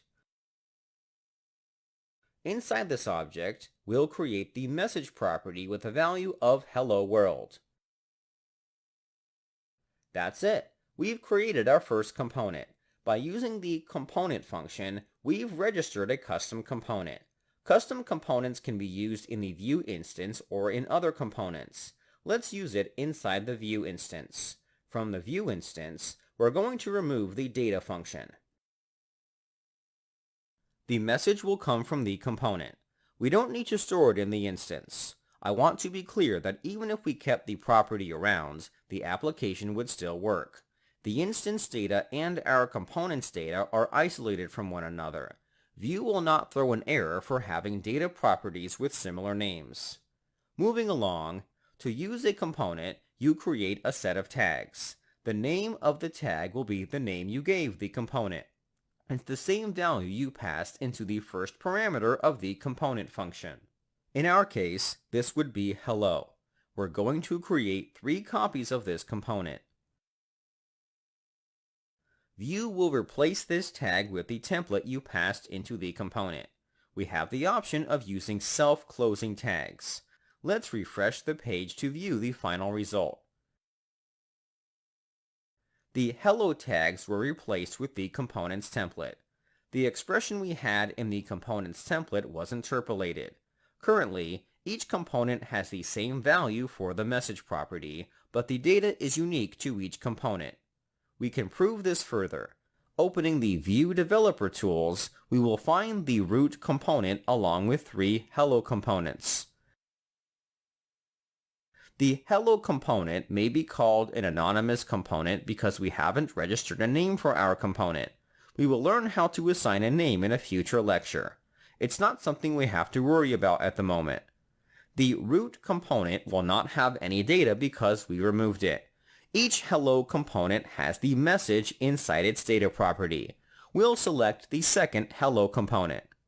Then we'll update the message property to something else. After updating it, the message expression inside the second hello component was updated, thus proving the data is unique to each component. Alright, that does it for components. There's so much more you can do with components, but we'll get to that later. As your application gets bigger, you'll want to split your code into various files. Components help us with that. Before we dive deeper into components, it's time that we start considering the tools necessary to scale an application. Things are starting to become difficult. It's only going to get increasingly difficult to explore other parts of Vue. We also should be using the build of Vue that doesn't come with the compiler. Using the build without the compiler means we have to code objects rather than regular HTML. How do we overcome this? The next section will cover these tools to get you up to speed. If you're as excited as I am, then I'll see you in the next section.